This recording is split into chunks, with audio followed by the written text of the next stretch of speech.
Brothers of the Serpent podcast.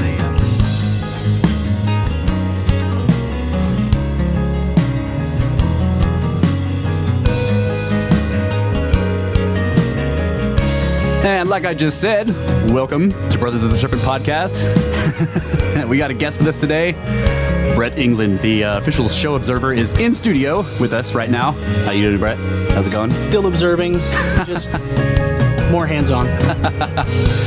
Brett may be filling in a bit for Kyle today because Kyle is, he's got a bit of a cough. But we'll push through it. Got some good topics for today. I think the first one I want to talk about is this scanned pyramids project that was kind of in the news a couple of weeks, maybe a week ago, 2 weeks ago. Yeah, just kind of in the news. It was just kind of in the news. Just a little bit. It wasn't like all over the world, everywhere at all. So the base, like for anybody who doesn't know the basics of this project, and actually it's been going on now for 2 years. Most people just found out about it when they released. I was proud of our limited, Snake Bro audience. They were all texting us links to the... Yeah, thanks guys. You guys were all saying, have you heard of this? Have you heard of this? And yeah, like I dove down into it to find out, because I knew it had been going on for a while. So I really dove down into all the information to find out because there was some interesting stuff that happened right after. So the team is composed mostly of Japanese scientists, but there's American affiliates and some people from Europe too involved in this, and they're basically particle physicists. They're not archaeologists at all. Okay, and the premise of this study is they are taking this technology that they use to look inside volcanoes. This is really cool. Yeah, we should all turn our phones down, by the way. Oh, yeah. Yeah, I accidentally just called Carl.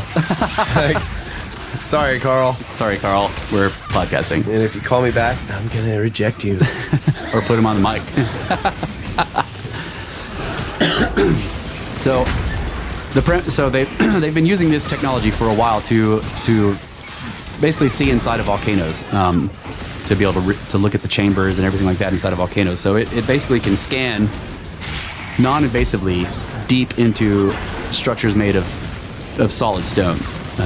So they decided that this would be a good non-invasive way to explore these incredibly large stone pyramids that are all over Egypt, and they eventually got permission from the Ministry of Antiquities in Egypt under the, I can't remember his name, the new regime. It's like Zahi Hawass was the head of the Ministry of Antiquities during Mubarak's reign in Egypt, and Zahi is like, I don't know, he's a very corrupt.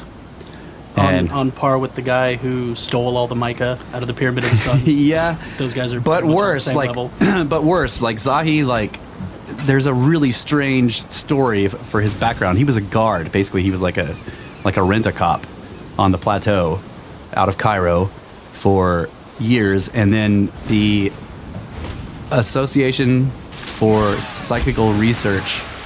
I can't remember. It's ARE. I can never remember the way the acronym goes, but basically it's an association of people that were formed based around the Edgar Cayce predictions. Which I don't know if you know anything about Edgar Cayce, but he's called the Sleeping Prophet. Like he's probably the only quote unquote psychic or whatever, and I don't think he was psychic at all when you really look into his story, but he's the only quote unquote psychic where I think that there's some validity to the stuff he was doing, because he had no idea what he was doing. Gotcha. He was asleep when all of his predictions were given, and he woke up and had to read them because he didn't know what they were. Okay, so that kind of sort of eliminates the possibility of a hoax. Right. There's no way that he's doing it for fame because he's he was conscious of it. And he gave 28,000 predictions over the course of, and it killed him. Like the more he did it, the more ill he became. But and he never charged for it. Anyway, the point is that he gave some predictions about Atlantis because people were asking him these questions, and about Egypt and everything like that. And one of the things he said was that there was a hall of records beneath the fall of the Sphinx. Okay, he was the guy that gave that said that first, and so people were like, "Holy crap!" So the ARE, the Association for something, I can't remember, Psychical Research and Enlightenment or something like that. They formed around, after he died, they formed around his predictions or whatever, and their goal was to try to get into the Hall of Records that he talked about beneath the fall of the Sphinx.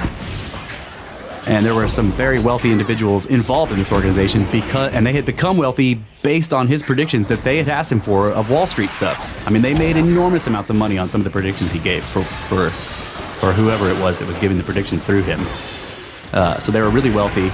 And one of the things they did was they looked for an up-and-coming, like, American archaeology student who was interested in what they were doing, and they found Mark Lenner. Okay? And then they looked for a guy in Egypt who was in the area who they could basically fund to come over here to get a degree. And this is Zahi Hawass. They funded him, the American Association for Psychical Research and Enlightenment, paid for Zahi to come to the United States, go to the University of Pittsburgh and got a degree in Egyptology, sent him back over there to become the head of the ministry in order to give them an in, okay? And he agreed to all this or whatever. And Mark Lenner went over there with him. So they paid for Mark Lenner's degree as well. Mark Lenner is the guy in the famous video with Shock where he's going, show me the potsherds. Oh, God. Okay, so like like him and Zahi, it's like they get over to Egypt and completely flip. They totally go mainstream, and all they have done since they've been there, and they've been there for 4 decades. Well, Zahi Hawass is gone now. But he's in charge of, he's the head, he's listed as the head of the Scan Pyramids project. Oh, shit. Like he keeps getting back in there somehow. Like so you think they went back over there to like claim all the fame for themselves, right? Because like Zahi was like that. Like every time somebody would find something over there, he would like so shut them down and then go in there with himself and get all these videos of himself finding everything. Yep. Yeah. He would. So it's like, show me the pot shards. Oh, I don't have them. And then he comes back 2 days later. I got these pot shards. Yeah. He would okay research projects or archaeological digs, and then and then of course everybody had to do everything through the ministry. So he was getting constant updates from them, and as soon as they became, got close to looking like they were going to find something really revolutionary, he'd kick them off the plateau and like banned them from Egypt permanently. He did this multiple times, and then he would either nothing further would be heard about what they were looking for, or maybe a year or two later he would come. The Egyptians, Egyptologists, including him, would come out with this information, which is basically the results of the other except that it was like filtered through the mainstream Egyptology. In other words, they were finding something revolutionary, like Gantenbrink, okay? Yeah. Gantenbrink is running the robots up there, and he finds this quote-unquote door, and they kick him out of Egypt permanently. And they didn't publish his paper. For 10 years. Yeah. 10 years. The one where they found, like, the strange red markings? Yeah, that was it. Well, that was 10 years later when they drilled through the door that he found. Okay. But Gantenbrink made the original... He was hired to... I thought you were talking about the strange red markings up above the king's chamber. No, he's talking about there were some strange red markings that were found in whatever the little room was when they drilled past that first door. Oh, okay. And that's what we were talking about in conjunction with those markings above the king's chamber, because there are some that look just like that, and they're unknown. They're totally unknown symbols. Yeah. And they're kind of underneath these giant painting swashes that Weiss put in there. But anyway, Zahi and Lenner went over there, supposedly having had their degrees paid for by the American Association for Psychical Research or whatever, but they get over there and they completely flip on them, and they just deny, like they have gone on record multiple times as like thinking the whole ancient civilization thing is ridiculous, and that the Egyptology story is exactly right, and there's no Hall of Records. Okay. I keep thinking of the third Indiana Jones movie with the Grail. You have chosen poorly. Yeah. I mean, Zahi just appears to have been incredibly corrupt. I've never been able to figure out why they flipped like that. Yeah. And people have asked these sort of secretive members of this association, and they kind of just don't answer. And so it may be a cover-up attempt. But Shock was involved. I mean, so he worked with Zahi before he became the minister, him and John Anthony West. And they were doing that whole thing in front of the Sphinx, and they did. Well, their scans found chambers deep beneath that left paw, just like Casey had said. And no one's ever been in it, supposedly. It's never been openly tried to, nobody's openly tried to get to it. There's been no attempt to penetrate those chambers. So maybe they did it clandestinely, I don't know. But anyway, that guy who was ousted with the Mubarak regime during the Arab Spring and was put under house arrest for a long time because tons of a whole bunch of stuff disappeared from the Cairo Museum during the spring. Yeah. But then once the spring was over and they were kind of going through and trying to catalog and figure out, they found all this bullshit in the books, which basically was Zahi selling stuff to, like, under the table to collectors all over the world. So he's put under house arrest and he was probably going to die for a while, but then something happened and he weaseled his way out of that. And now he just continues to talk his bullshit on the World Forum of Archaeology whenever something in Egypt happens. So somehow he got in charge of the Scan Pyramids project, but you can kind of tell that the Japanese and American and European guys that are involved in this don't really care. They're particle physicists. They don't give a fuck about Egyptology or what they say. Yeah. And all their data is like pure physics. Yeah. You know, this is why paleontologists and archaeologists don't like to ask hard scientists to do their dating for them, because they don't give a fuck, like, you know, if it messes up their story. Like, I'm sorry, this is based on physics. It's 800,000 years old. Get out of my lab.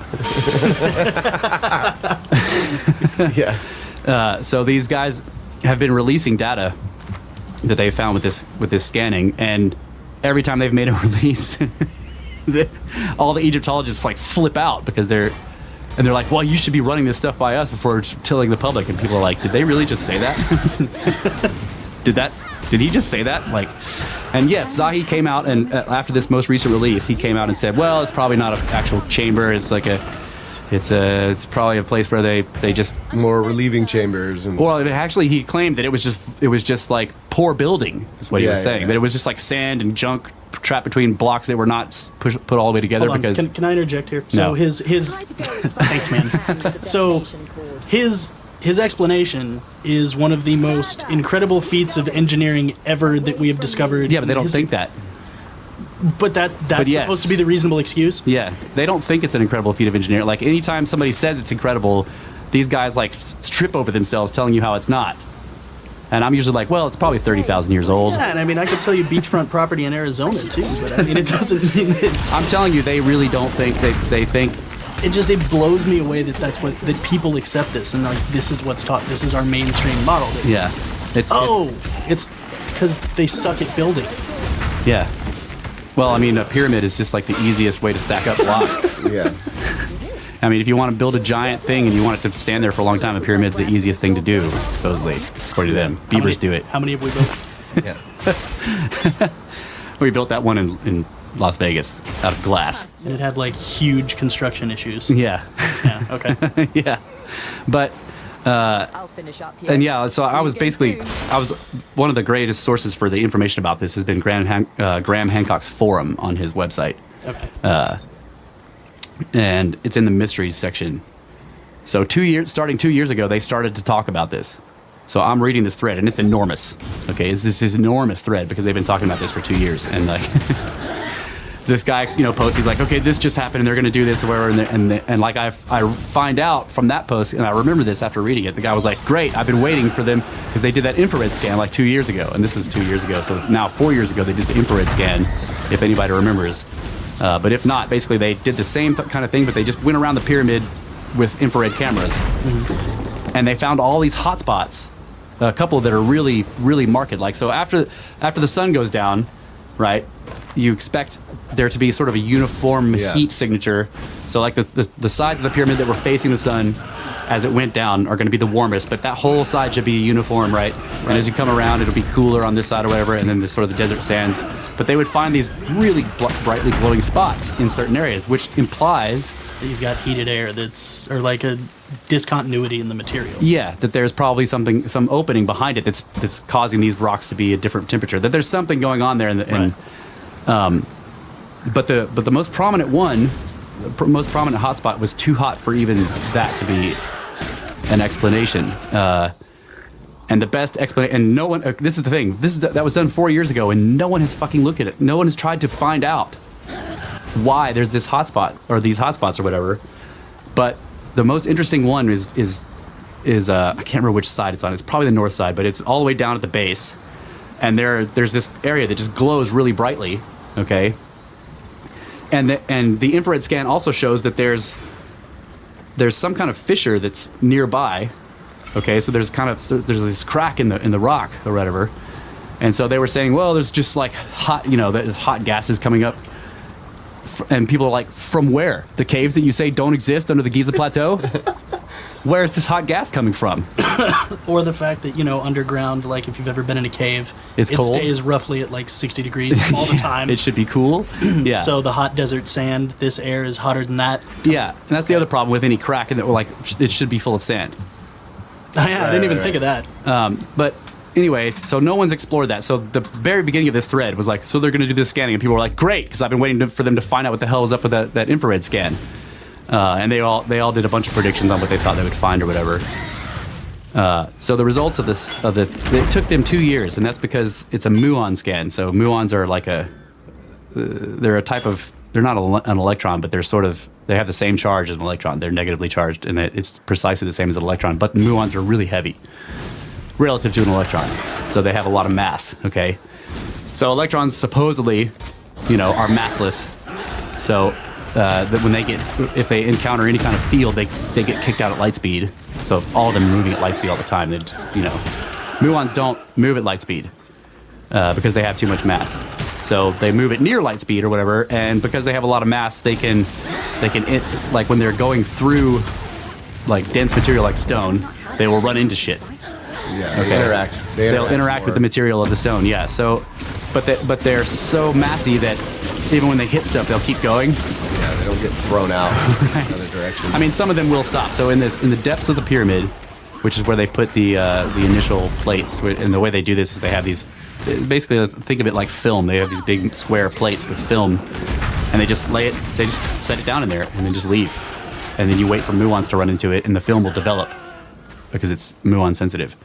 But in the depths of the pyramid, only 1% or less of the muons that are in the general area of Earth make it to the middle of the pyramid because it's so dense.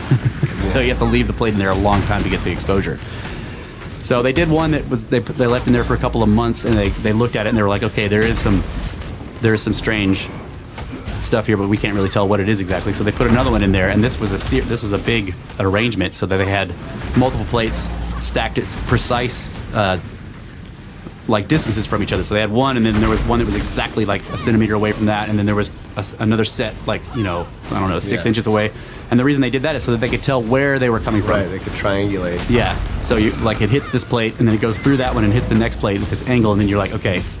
And and you have to remember what they're tracking the individual muons that seems hard, but they're able to do it somehow. Math. Well, I mean, thank God for math. When you look at the film, you're like, how do you tell where one muon hit? Because it just looks like a developed, it looks like it's got light and dark areas or whatever. But anyway, they left this set of plates in there for 2 years, and it was in I think it was in kind of right in near the Queen's Chamber. So it's below most of the interesting structures. The Queen's Chamber is below the ascending passage and the grand gallery and all that stuff. So they had it down there on the floor in the Queen's Chamber, just sitting there for 2 years, and then what? I just fucking love nerds, dude. Like you're a tourist and you're like going through the pyramid, and they got this little rope around these fucking things on the ground that you're like, what? Like, oh yeah, don't step on those. Those are. Well, we don't really know what those are, but some nerds came in here and they put them in here. They're taking a picture. What kind of picture? I don't know, but it takes years. Yeah, just don't even think about it. Yeah.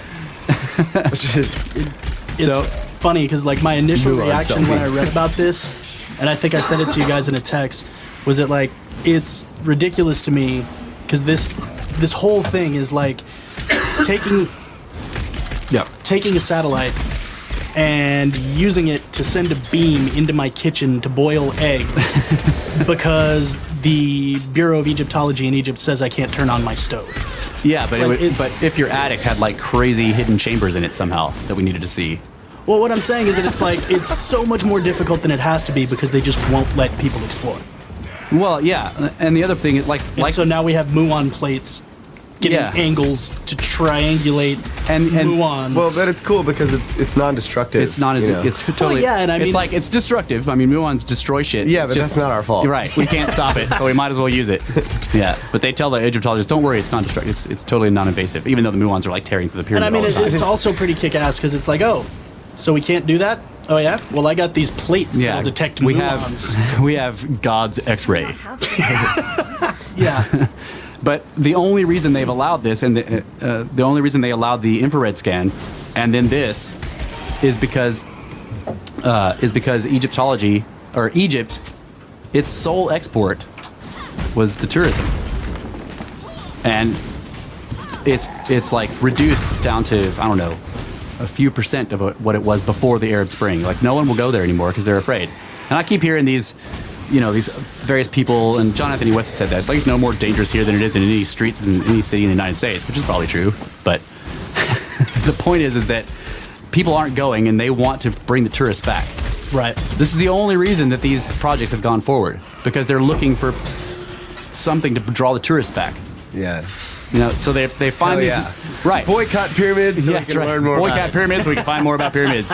Because it's basically you have this incredibly complicated political situation in Egypt that I don't understand. I don't even pretend to, but I've asked people about it who go there a lot, and they say, yeah, like all the archaeology here is political. You can't even, and they're actually afraid to say things to me on record because their business of bringing tourists there, they might be banned from going if back. if it's ever found out that they agree with some kind of weird alternative theory, or that they may be banned from ever coming back. How does John Anthony West survive I don't know over there? I don't know. Well, he's not really surviving over there, sadly, but Yeah. But he did for a long time, and he took tours out there. he's still alive, right? Yeah, he's still alive, kicking. Yeah.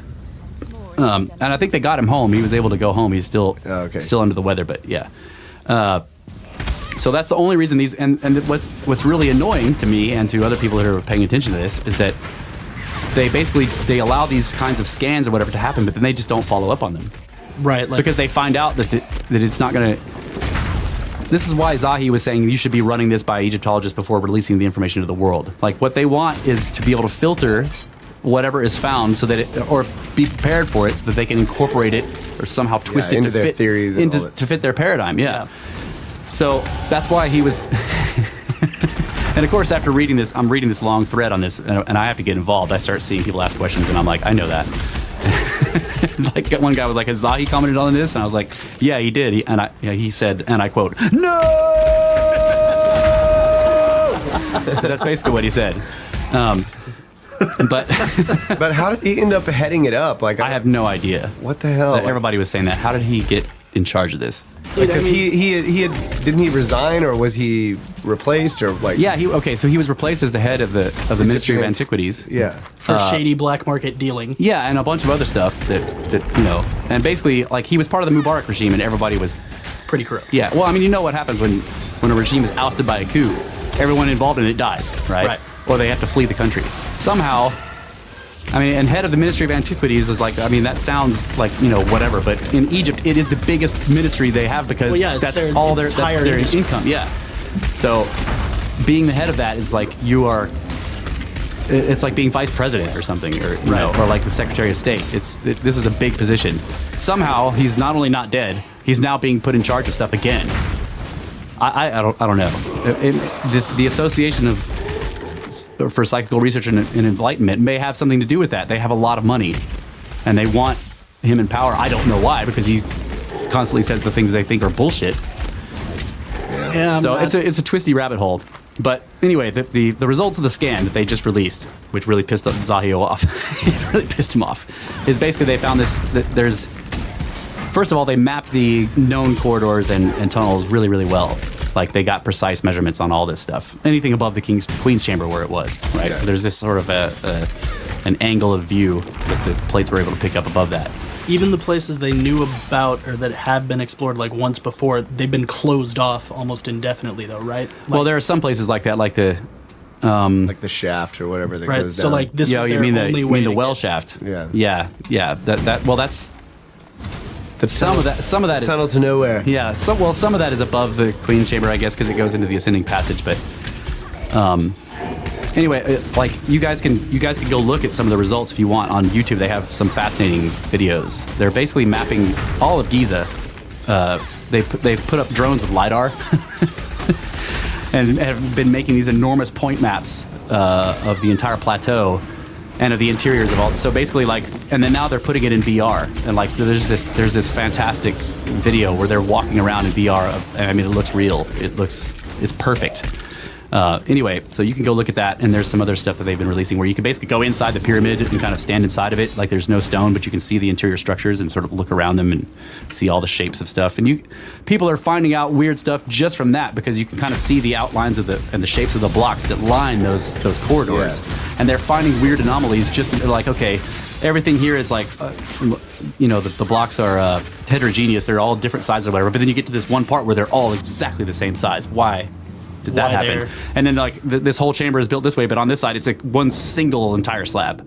Like, what's going on with that? Yeah, there's a lot of interesting stuff like that they've found. But the main thing that they announced a couple of weeks ago was this huge chamber and it's totally unknown that the muon scan had indicated was there. Now they show it in all the pictures you'll see it as a sort of a cloud of dots, because they're at least cautious enough not to give it a shape, but I bet you they know exactly what shape it is. Yeah. But they, for whatever reason, the physicists have decided that they're going to tell everybody about this, but they aren't going to give details. Right? They've even said that they kind of they're not sure where exactly it is, and I know that's wrong because I've looked at the rest of their scan, and the scan is precise. Yeah, I remember at the end of that video they're showing it's somewhere between 120 and 160 feet above the chamber, and it's somewhere between 50 to 80 feet long. Yeah. Which, with the precision of everything else, it's like, really? Well, what I read too was that it was supposedly about the same size as the Grand Gallery. Yeah. Yeah. And it's above in sort of the same position, or like the same... Well, there's some it's that... at an angle. Like yeah, well... But then they were also... What I was just going to say about they're not real sure the exact dimensions, because some of it could be sand, blah, blah, blah. Because it was basically the explanation you were talking about. Well, this could just be like shoddy construction. And This is a place where they knew there wasn't going to be anything, so they just threw junk in there. All the trash and their beer cans and stuff. Right. Yeah. I don't think that's what it is. But I don't either.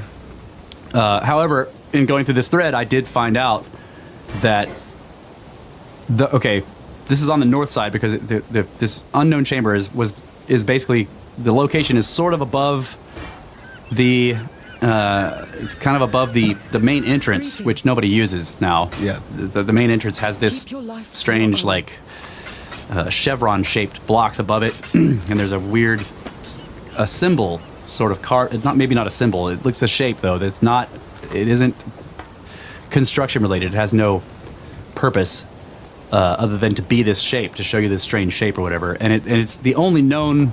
Like, its only function is aesthetic. It doesn't. It's not even aesthetic. It's like it's like a logo or something. It looks kind of like to me it looks like the two teeth of a huge gear. Like, if you think of a gear like hidden behind most stuff, and you can just kind of see two of the teeth of the cogs like sticking out in this one. That's what it looks like to me. But other people have likened it to like a couple of buildings, one higher than the other on a horizon.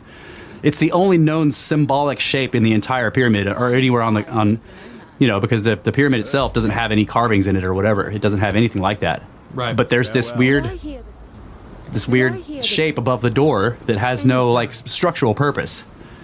Yeah, no known structural purpose. Right. And so it appears to be some kind of symbol or whatever. Anyway, so the far north side of the cloud that they have shown for this void starts kind of behind that feature. Okay, which is kind of like the lintel of the doorway of the main entrance, of the main known entrance. Okay, but then it continues back into the depths of the pyramid, going upwards for a long way. It's like it is shown sort of as being the same size relatively of the Grand Gallery and kind of above it. Yeah. But it doesn't come anywhere near to having any known connection to any of the known passageways, except for that one spot kind of behind the main door.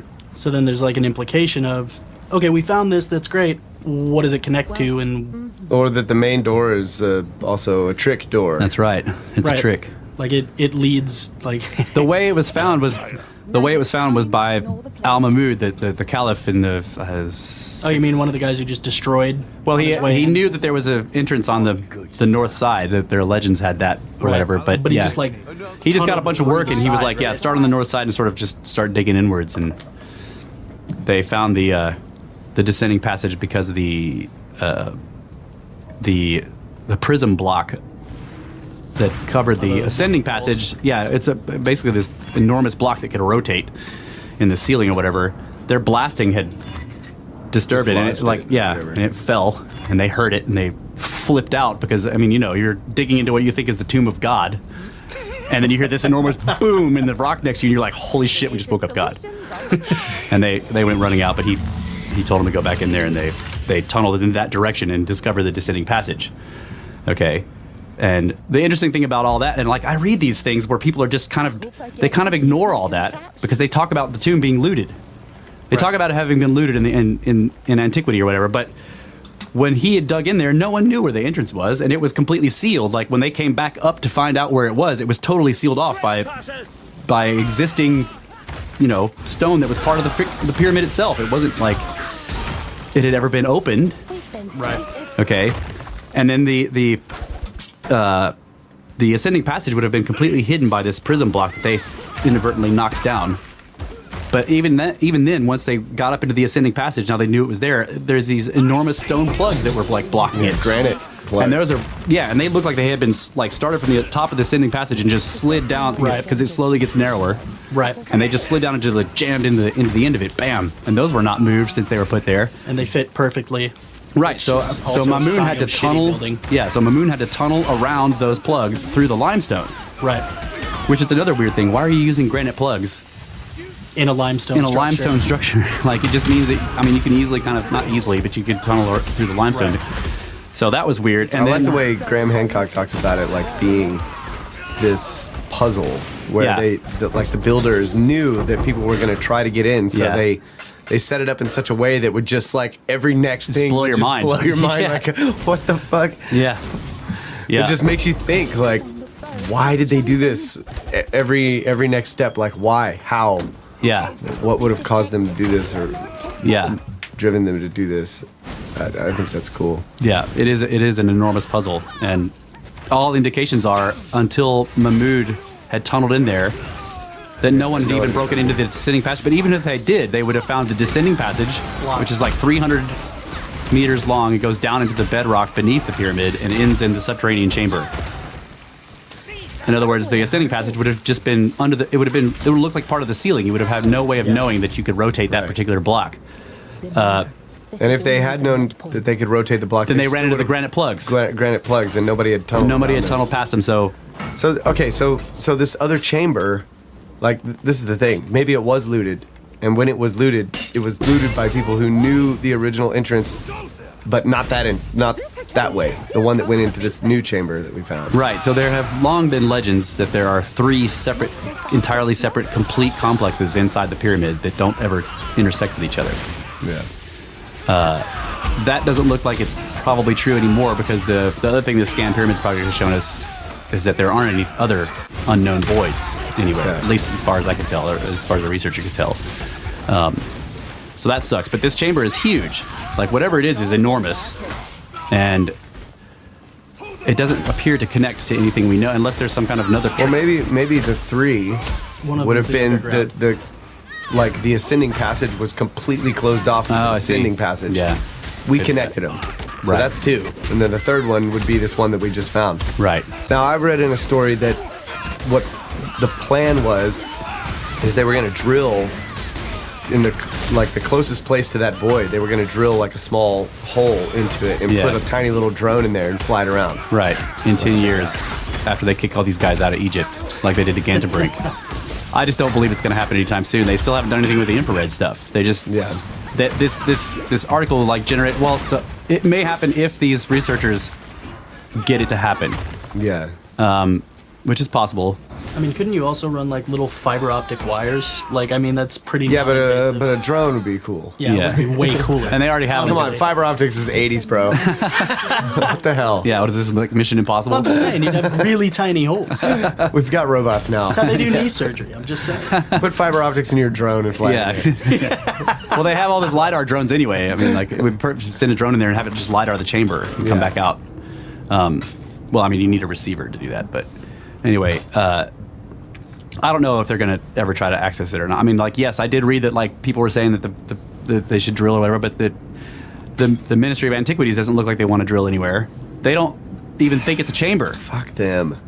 You know, and they're basically there's like first Zahi, his comment was just, it was classic. He's like first of all, it's not a real chamber, and second of all, we already knew about it, and and third, it already fits all of our theories. And I mean, it's just complete bullshit. So he's the head of this group that did this ridiculously complex study to find a chamber that he already knew about. Right, that's what he's saying. Okay. Yeah, well, why didn't you tell us? Yeah. Before that there was a chamber that you were going to find. Well, Because it's not a real chamber. I didn't believe you guys could do this with the muons, but you proved that you could. I was using this to test your ability to do that. But man, they really did get mad that they... by finding the chamber I already knew about. Yeah, they really did get mad that they released that information without running it past the Egyptologists. And we need to take a break, and we'll come back and finish this story up and... Finish pitching about Zahi. Goddamn Zahi. Stupid Ministry of Antiquities. You know what they need? Snakes. Snake bros. They need fucking snakes. That's what they should send up into that chamber. Snakes. Fiber optic snakes.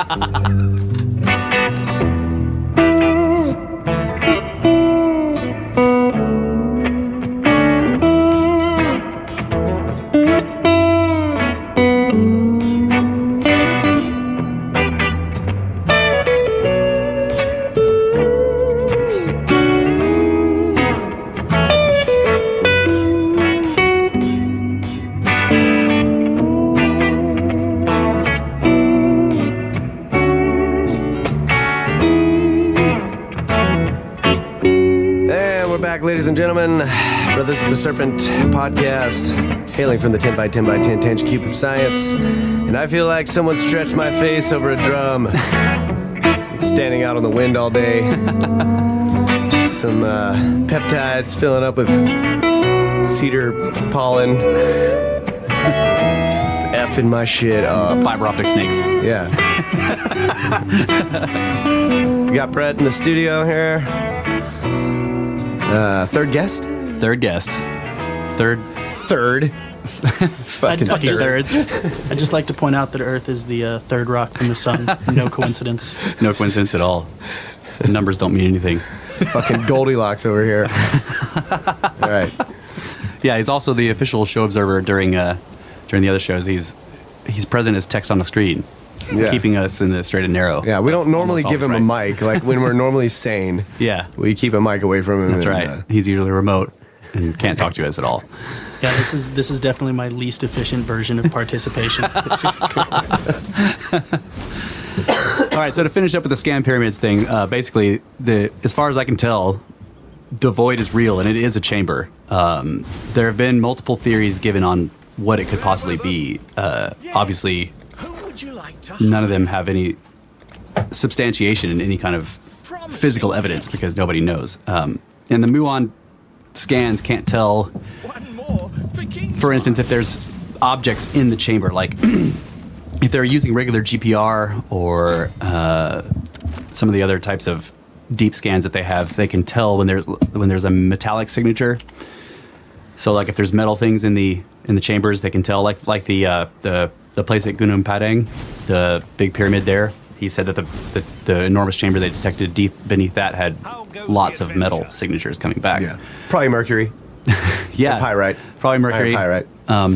Yeah, some of it was so dense that he was saying it might be gold though. But yeah, so the muon scan can't tell that. It just can tell that there's this open void there. So, and it's enormous. It's like they said, it's the size of the Grand Gallery or larger. And some people have speculated that it is a kind of relieving chamber type thing for the Grand Gallery. Just the same old boring shit that every other chamber is supposed to be. Yeah. But one of really interesting theory that I saw in this thread that I was reading was this guy was like, well, and he was getting this from old stuff that he had read or whatever. So like, I went up in my attic the other day and I was like, oh fuck, this is a relieving chamber for the ceiling of my house. To keep the roof off the ceiling of my house. To keep the weight of the roof off of the ceiling of my house. And rolled roofing doesn't exist. Pushes the weight. Flat roof. Yeah, it pushes the weight off to the walls on the side. Yeah, holy shit.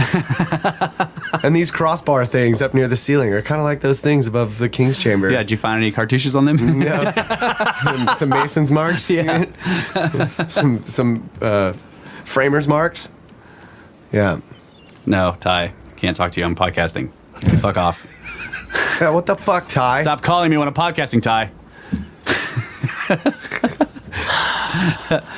But anyway, this guy's theory was that, first of all, I could tell he was an alternative guy right off the bat when he's talked about the pyramids being underwater, 2/3 of them being underwater for a long period of time, which is probably true. The indications are from accretions on the stone that you can see from the outside if you look at pictures of the Giza pyramids, kind of like sort of like look at the whole thing all at once and you'll notice that the bottom 2/3 are kind of they're kind of like mushy looking, and then the top third of the blocks are real clear. You can see like every line of the blockwork really it's real clean and crisp, whereas the bottom 2/3 is all, it just kind of looks like cauliflower or pillowy because there's all this accretion, which happens with limestone when it's under water with a lot of sediment in it. The stuff will accrete to it. So it looks like it was underwater for a long time, and there's plenty of writings and legends that say the same thing, like they used to see the watermark on the casing stones. No, it's just because after 20 years of building, they got way better. I always thought that it was from like it was sand erosion and the sandstorms, and one time in the desert when there was like dew on the side of the pyramid, the sand blew along and it got stuck. Same thing. Accretion. Listen to these skirp derps I got in here, guys. Yeah, it's accreted sand. It was marine stuff though. Yeah. Yeah, well, that was a big storm, and like it blew clams and stuff. Yeah, everybody knows that coral is from clumped sand. It was Nile dust. So this guy was basically saying that whatever the pyramid was before, that they took everything that was in the chambers that we know about and moved it into this void. And this is where all the stuff that was in there at one time is all kind of kept in this other places, sort of up high. But then somebody else was like, no, this is the actual burial place of all of the ancient kings. Yeah, because they're four tombs. Yeah. Yeah, but it was a cool idea because he was like the just like churches today, they have multiple uses. There are people buried in the church and below it. Yeah. But people use it as a dual object on a daily basis. Yeah. So he suggested that the pyramid itself and all the sort of chambers and everything we know about are the sort of the interior portions of the church, quote unquote. Like the functional public section. And then there's this catacombs that is unconnected because you don't want people getting in there. Except the Egyptians did everything backwards, so the catacombs are above everything else. Yeah. But he was basically saying this is where the antediluvian catacombs. Yeah. Catacombs. Yeah, catacombs that they're up high. Yeah. Yeah. I know. Since we have to put these stupid relieving chambers in here, let's bury everybody in them. Catacombs. Up high above the Grand Gallery. So that was a cool idea, but not anymore. We just destroyed it. It's just mummies in the attic, guys. Just keeping the dead guys up high. That's where the monster in the attic comes from. Yeah, that's right. Holy shit. That's right. It's true. But he was basically suggesting that this was the Crocodile Kings. Is where they were moved. Yeah. Because that was subterranean, and like, if you have the idea that there was going to be a flood, and flood in limestone it's going to fill any caves down in the limestone. So you build this high building, and you kind of put stuff you want to preserve up high rather than down low. Well, I mean, also it makes sense if you're thinking in terms of like what's been said, what you guys have said in the podcast, that they had knowledge of past cataclysms. Yeah. If you know that another flood could happen, whether you think you're going to be using it anytime soon or not, build a high place so that if you do have anything important, when you know the next flood's coming, you move it all up. And that's like in the story of the Tower of Babel. Like the reason why they were doing it is because they had survived the flood. Yeah. And it was supposedly like 500-600 years after the flood. And they didn't want to be scattered. Yeah. And they're like, well, let's build a tower. Yeah. So that we can stay above the flood? Yeah. Oh, that's cool. Well, they should have built a pyramid around their tower. That's where they fucked up. Well, back then, like the easiest way to build a tower was that's right. To build a pyramid. So it's probably a pyramid. Yeah. And there are indications too that the Giza pyramids are ziggurats actually. That whoever put the casing stones on there first filled out the big steps with filler stones so that they can make smooth slopes. Anyway, that's about it for the scan pyramid. The only other thing I would suggest for anybody that's really interested in this is go on YouTube and look up some of their videos and look at the graphics that they're making. It's absolutely fantastic. Incredible. Yeah. Like Russ sent me a video, and you literally, like, you're walking through. It's first person view. Yeah. I've got to get a VR rig now to try this. Like, and then like so it's crazy because there's this weird mix of like holographic technology stuff. Like you're walking around these ancient buildings, but this blue pyramid goes boom, and it appears in front of you, and you can touch a part of it and teleport there. Yeah, it made me think of Assassin's Creed. I was like kind of weirded out. And there's other weird things like where you see other like the other people wearing the VR goggles. Yeah, their avatars were obviously beta, dude. It's like these little black silhouettes or whatever. They're kind of like moving. And that one guy gets stuck in the coffer. He's like, stuck in the coffer box. It reminds me of like Alpha World and shit. Yeah, it did look like Alpha World. Like, they're all stiff and they just kind of float around. Yeah, it was badass though. Go check it out. I'm sure they'll stuck in the box. Turns is like, somebody kill me. I need to respawn. Fucking lag. All right, so the next topic, and this is one of the reasons we got Brett in here as a guest, is there was a project to get Sasquatch DNA. You talked about it in episode 21. Yeah, and the guy who was, what's his name? Damn it. Politis? Politis, that's right. David Politis. He was involved in this in an investigator way. But they basically there was this big push to, and this was privately funded and not, there were a couple of attempts at this later on that were more public, and they made TV shows out of them and stuff that were later on. But this was privately funded by a private group of individuals who basically knew already that Sasquatch was real or whatever. That's what they said. That they knew, but they wanted evidence. So the result of all the evidence gathering that Politis and other investigators did, in conjunction with some of the Indian tribes that are out in California and other places, was sent to Dr. Melba Ketchum, who's like one of the top genetics, gene sequencers. Like she built the machine that she worked with. She's best in the world at this stuff. And so she did this, and she published this paper. Her group published this paper on it, and it was, I remember when it came out, it was, the reaction to it was unbelievable to me. No one knew what the fuck they were reading in the paper, but they all talked shit about it. Like everyone, including all the paranormal people, were all, well, to me it looked like the people who did paranormal podcasts and stuff, they don't understand the paper, they know that, so they just kind of went with the experts who were all like poo-pooing it and calling it bullshit and a bunch of hyperbole and stuff about the publishing attempts, because like it was going to be published in this, which journal was it? It wasn't Nature, it was something close to that, but it was going to be published it got accepted basically through peer review process into this enormous, like very like globally known journal, and then they got so much shit for it that they said that they wouldn't publish it. But she was like, well, we're going to publish this anyway. So she went through all the motions to create their own journal to publish it, because they couldn't get it published anywhere at that point. And so then people were like, oh yeah, she published it in her own fucking journal. It's like, well, yeah, because you fucking assholes like blackballed them. But anyway, the paper did come out, and I read it, and I was like, I have no fucking idea what this thing is talking about. But Brett's been through medical school, and he understands some of this stuff, so I asked him to read it, and the whole time he was reading, he was like, holy fuck, oh my god. So he's going to talk about what he found in there. Slight correction, no medical school, but I do have a degree, whatever it's called, in biology with a specialization in neurobiology and human physiology, which is the most pretentious sounding shit ever. But neurobiology and human physiology. And a minor in Get out of here. You have a degree? Get out of here, Brett. Holy shit. Can't even talk to you anymore. And a minor in organic chemistry. Anyway, so moving on. So he's at least somewhat qualified to understand what the I did take undergraduate genetics, and I did take the genetics lab, and I do understand the science behind it. And with that said, this paper that she publishes, it's like 40 pages long-ish, I think. 47 pages. In total. And it took me like 5.5 hours to dig through it. Because you kept going, oh my god. Yeah, well, I did keep doing that. It was a rabbit hole. That's right. That's so a really windy one. To start, Melba Ketchum, what she is she's actually a gene sequencer, which is a whole special kind of biochemist. Like the whole Human Genome Project, when they were sequencing the DNA the whole way through, you have to be a gene sequencer. Yeah. Because the process, the way that it's done, so you have a strand of DNA.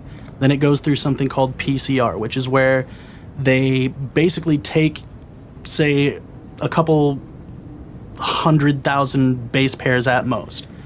They stick it into an E. coli bacterium. Then they replicate it in a colony and break it open. So now they have a ton of it. Then they treat it with chemicals and they run it down an electrophoresis gel, which is basically where you run an electrical current through it and it spreads out down the And it gel. can give you a spectrum, right? Right. Yeah. And so if you're using specific chemicals that'll cut for specific genes, like, a certain gene has 4 different variants, let's say, and one's 480 base pairs, one's like 700, one's 600, one's 200. When you run it through that gel, you'll have marks because you've pre-designated on the gel how far something will travel if it's this many base pairs, because it weighs this much and the current will move it this far. So if you're trying to find like, what's the percentage of this version of this gene in this population, you run it through the gel and you go, okay, we've got this dark mark that's this wide here, which is this percentage, and so on. So you take all. Okay, that's all really cool, but we don't want to be gene sequencers. Just tell us what I found out. What I'm saying is, like, that's the process that's involved. Like, it's all incredibly complicated. Yeah. And like most people who are geneticists don't do laboratory genetics. Right. It's not like in Gene physics. sequencing is very specific. Right. There's very few qualified people, and that's why it annoyed me, because there are like 5 people on the planet that are qualified to criticize her paper, and none of them did. Right, and beyond that, like, you guys have talked about it before, how whenever you're going to say something that people are going to think is like bullshit, Yeah. like, You back it up and back it up. And, right, and I was telling Kyle before we started, outside of the standard model, everybody's science keeps getting better. Inside the standard model, their science keeps getting shittier. Right, because there's not as much scrutiny. Yeah. Right. So a couple of the things that she did in this study, what they did is they had 4 sample gathering sites. There were 2 up in British Columbia and Canada, and then there were like 6, and then there were 4 that were in the national parks in the United States. There was like Yellowstone. Yeah. And so the samples that were collected were things like there was tissue or hair or something that was like jammed into tree bark or was in a trap or was whatever. So all these samples are collected and they're brought together. The first thing she did that when I read it, I was like, you brilliant bitch. Anyone who handled the sample at any point along the way, the guy who took it off the tree, anywhere through the chain of custody, she had a sequence of their genome. Oh, yeah, that's right. So she could eliminate them. So that she could make sure that it wasn't tainted. So all of these samples are tested against the DNA of everyone who touched it. Yeah. Damn. So none of them were tainted. Yep. You can't claim contaminated, even though they did anyway. Yeah, but there's no way. Yeah. I read through like the different experiments she did, the way she did it. There's literally no way that it could have been contaminated because she went to extreme lengths. Like any other genetic study being done, if somebody was like, hey, we should do this to make sure it's not getting contaminated, it'd be like, oh my God, that would take forever. Yeah, you fucking cost a stupid. hell of a lot of money. We're Yeah. not going to do that. Yeah. No, but she did. Yep. And as she went through the different samples, this is the kind of eerie thing about what she found is there are contiguous segments of human DNA interspersed with non-human DNA. And totally unknown, yeah. And not only is it non-human, it is unknown to any other species of hominid on the planet Earth. So what does that mean? It means it's not chimpanzee. It No, means I mean it's not I know ape, that. I know that. I mean, like you said, there were human DNA, something interspersed with. So They're like part human, but they're not human. Okay. So like as what you're going saying down the is chain, you've got like this pieces section of the chain that are human. Yeah. Yes, and then in between the human sections, you've got Question mark. yeah. Yeah. So, and the funny thing about that is, like, they say we have so much DNA in common with all the other animals on Earth. Yeah. Well, the thing is that this is precise human sequence. Yeah. So it's not just like there's these sections of DNA that we do recognize. We recognize it as human. And then there's Yeah. and then there's more human. So it's like totally known, like recognizable human, and then something that's like doesn't match anything. Right. not just hominids. It just doesn't match anything. It looks hominid in this nature. is in like you're imagining like an entire DNA chain, Right. And there's sections of it that match sections of human DNA, and there's other sections within the same chain that don't match. Right, anything. like if you were watching a movie on like an old film projector, and it's all the movie you know. Somebody taped in, and then some there's fucking piece of 8 some seconds. shit. There's just 8 seconds of like 8 a millimeters. monkey with a tambourine dancing in a circle, and you're like, what? Yeah. That's not in Citizen Kane. Yeah, like it's like that. Okay, cool. That's a good analogy. Yeah. So the other thing that they found, and part of the reason why it takes so long to read this paper is because the way that you do this scientifically, each time she moves on to something else, she has to go back through the process of, and everyone who touched the sample had their complete genomes so that we could know there was no contamination in the sample. There was some other safety measure they took too, wasn't there? Wasn't there something else that you talked about? Yeah, so another thing that they did is to ensure, and this is another one where it's just like ridiculous how far this goes to make no doubt. Yeah. Sample degradation. Okay, so if you have degradation of a sample because, it wasn't stored cold enough or whatever it is that causes the DNA to become shitty, for lack of a better term. Yeah, it's basically, it's degrading. Yeah. What you would have to do, or what would happen is you could see degradation of the base pairs and it could cause sections of DNA that would look weird. So someone could say, oh, well, your sample's degraded. That's why you've got the 8 seconds of the monkey with the tambourine. But Citizen Kane can't be reduced to 8 seconds. I mean, no part of it can be reduced to 8 seconds of tambourine monkey. The thing that they did is they have a method of checking for errors in the sequence. Yeah. And so the sequences, the samples they were using, they put them through, and they've got like an error percentage or like a rate of possibility. It was something around. Oh, that's right. That's right. So what they did was they're like, okay, we're going to take human DNA. Like they literally drew blood from someone in the study. Yeah. And then they put it through the same types of anomalies that could come up, like temperature issues or like exposure to sunlight or whatever degradation else. levels. The human DNA had degradation levels that put its accuracy somewhere at around 84%. Her samples were at 98. Yeah. So the degradation was minimal. Her samples, under the same conditions that could contaminate a sample, were fucking astronomically better than control DNA that was put through the same kind of degradation, which proves that her samples were good. Yeah. The next thing that she found, which is somewhat disturbing to me. Why? Yeah, when they looked at the sex chromosome, so in humans, males are XY, females are XX. 51% of the population, roughly, in humans is female, 49 male. So they do the sequence of the sex chromosomes. Sorry. And what they found is they found XX, which is to be expected, XY, which is to be expected, YY. Which is what the fuck? Exactly. That's 2 male chromosomes without the X. He had no mom. The female. Yeah. I don't know how the fuck that happens, but it's viable. So we were in this species. We were talking that day that we thought that they may be a triple sex species. Like you've got the regular males and the females, the breeding pairs, but then every once in a while there's born this uber male warrior kind of thing. Yeah. What, it can't breed? Probably not. It's just YY. And maybe it could breed. I don't know. I'm just saying, like, it would be like male, 200% male. It's like, like every male, in normal species, every male is 50% X, 50% female has the female chromosome because it comes from the mother. Like he comes straight out of the womb and he's like, get to the chopper. Right. But since every male has XY, then you can get XX. The mother, the father's female genome goes with the mother's genome, and you get XX. That's a girl, right? But if the father's Y mixes with the mother's X, then you get XY. But there's no such thing as YY because that you don't have the mother if you have a YY. The mother has 2 X's. So maybe the males could give birth. It's possible. I mean, there's all kinds of possibilities. That would be unprecedented. Like there's all kinds of shit that it could mean.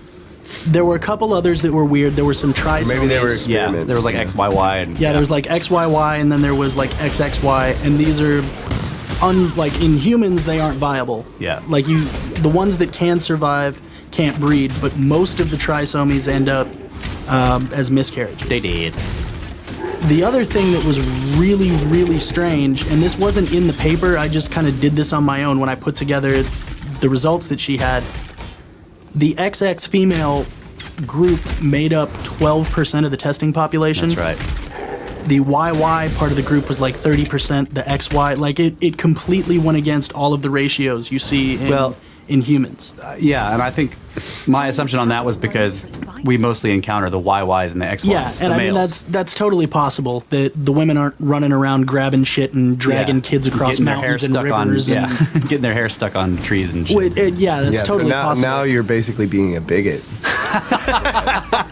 Hey man, it's science. Science says it was mostly males. I'm not saying. Yeah, but you can you can totally get fired from Google for saying.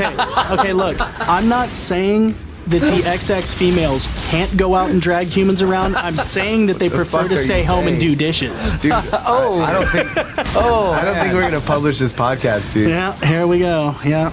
This is why we don't give their Fisher Stovejoker a mic. I'm about to get relegated back to my keyboard. There's a reason why female Sasquatches don't go around dragging humans and shit, man. It's because they prefer to be in the cave. That's what I'm Not that saying. they're not capable, they just prefer the cave.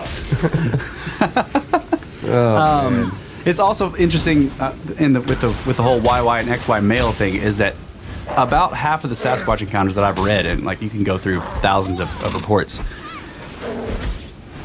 not all of them, but like I would say maybe more than half, a large portion of them, and the people first encounter this enormously terrible, revolting, almost debilitating odor. Yeah. Like it's pheromonic. That's definitely not the females then. Well, but sometimes they don't encounter that at all. You don't see it at all. It's like maybe I was thinking that maybe the YY males are capable of this is like some kind of it's a preemptive attack. You know, I mean, like the smell is so powerful, and people will describe it as a mix of like rotting organics and shit and BO. It's like just pretty much the worst combination of smells you can imagine. Right. So you've got people who are like, oh, what's that? Then they're looking around, like staring down at the ground. And then you just come up and. Well, it could be that. It's so bad that people, it makes you like vomit and pass out. It kicks on your gag reflex. You squint your eyes. You basically have to stop and roll for a constitution. Yeah, that's right. Start throwing up everywhere. That's right. Projectile vomiting. Before you run. That's right. Constitution roll, fail. Run! So, so you talked to me about this paper and that you like had read it and didn't understand like what the hell was going on. Yeah. So all of this stuff like he figured out. He gleaned from it by being able to understand all the biology. She didn't say any of this stuff like that. It was very clinical. Yeah. The other problem with a paper like that is that after I read the first time her methods on how she went through ensuring the samples, every other time I came across it, I was just like, skip, because I recognized it for what it is. Yeah. If you have to read that each time, by the time you get, like, no. Yeah. Yeah. Like, it's just too heavy. I mean, even the abstract on that paper was just like... Yeah, it was still like 40-something pages long. I mean, it was ridiculous. So the one other thing that they found, and this was towards the end of the paper, and like I remember when I read it, I kind of like was struck speechless, and I just stood there for a little while, and I was like, hey Russ. And the thing that they found out, so all of the samples have human mitochondrial DNA. Yeah. Mitochondrial DNA comes from the mother, always. Yeah. And it's passed down. The reason that it comes from the mother always is because it comes on the mother's X chromosomes. The other thing that's really, really strange about that is that what it means is that either in the beginning... Wait, what's strange about what? Human mitochondrial DNA is that it means human mitochondrial. Yeah, it means in the beginning... They were stealing breeding women. Yeah, in the beginning, the first, like, parents or sires of this whatever this is, Yeah. the mother was human. Or they continue to have human mothers, which is terrifying. Fits some of the Why they grab people. why they just And grab boys that look like, kind of like... yeah. And then, like, you told me that there's some You- stories where, like, no, if you were women are telling me- menstruating, like, there's this thing going ape shit out Yeah, in the woods. But Yeah. you were telling me, too, that, like a lot of the people that disappear, like, from the back, like, you can't really tell, like, is it Right. a boy or it's a girl? yeah. So like if you have a bunch of boys disappearing and there's a woman that kind of looks like a man from the back, she's got short hair and she's kind of stocky or whatever. And then there's some Or it's the other way where it's around. like a stocky blonde woman Yeah. every time. Or yeah. yeah. But I mean, and the thing that really blew me away about this paper is I kept waiting to read the part where she's like, because Sasquatch. Yeah. Doesn't happen. Except for it doesn't happen. The only thing that comes close to a conclusion is at several different points, she says the sequence is not belonging to any known hominid DNA. That's right. That's all she says. And yeah, so you're left to understand that the point of the sample collection was because you're looking for an unknown hominid, right? Right. It kind of goes together there. She's basically saying, yes, so this is an unknown hominid, and that's what we were looking for. Yeah. And that's really all she says. And she, expands on how it is that she can, you can tell that from the data. Yeah. But it at no point draws any conclusion about what it means. Right, because you have to understand that, like, if you're looking at DNA and you don't know what it is, you don't know what it is. Right. The only way to know what DNA is to like walk over to something that's alive and pull it off of it physically. So you could say here, and then you go sequence it and say, now we know that this DNA comes from that thing that I just pulled Right. this from. And the things that we do know of. Since they're getting samples from fences, trees, Right. it's not. The only thing she could prove is that it's unknown.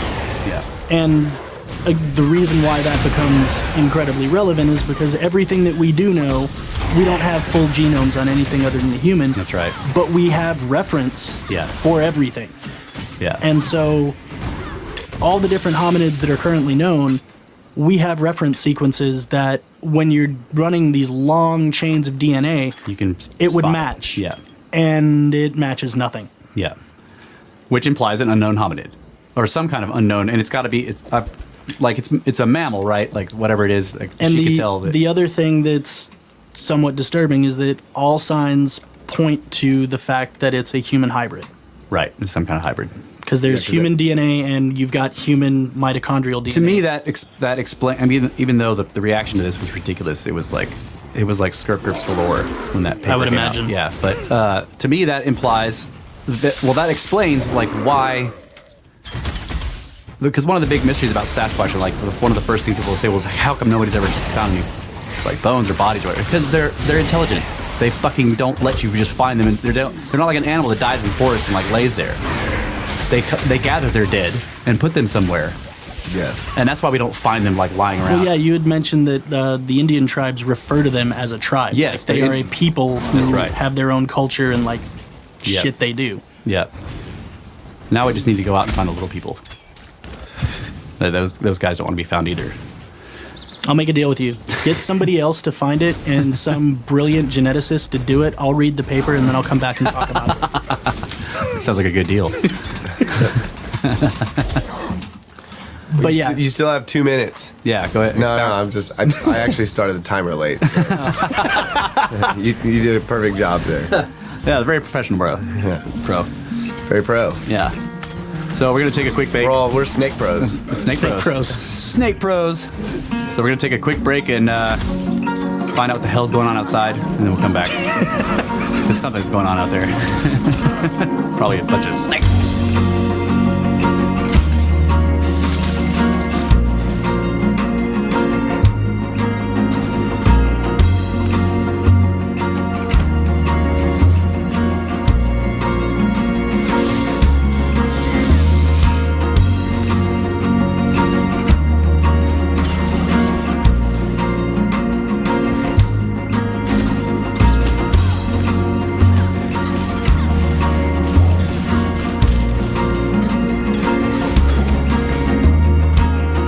Welcome back, ladies and gentlemen, boys and girls, angels and demons and monsters and serpents and Egyptologists.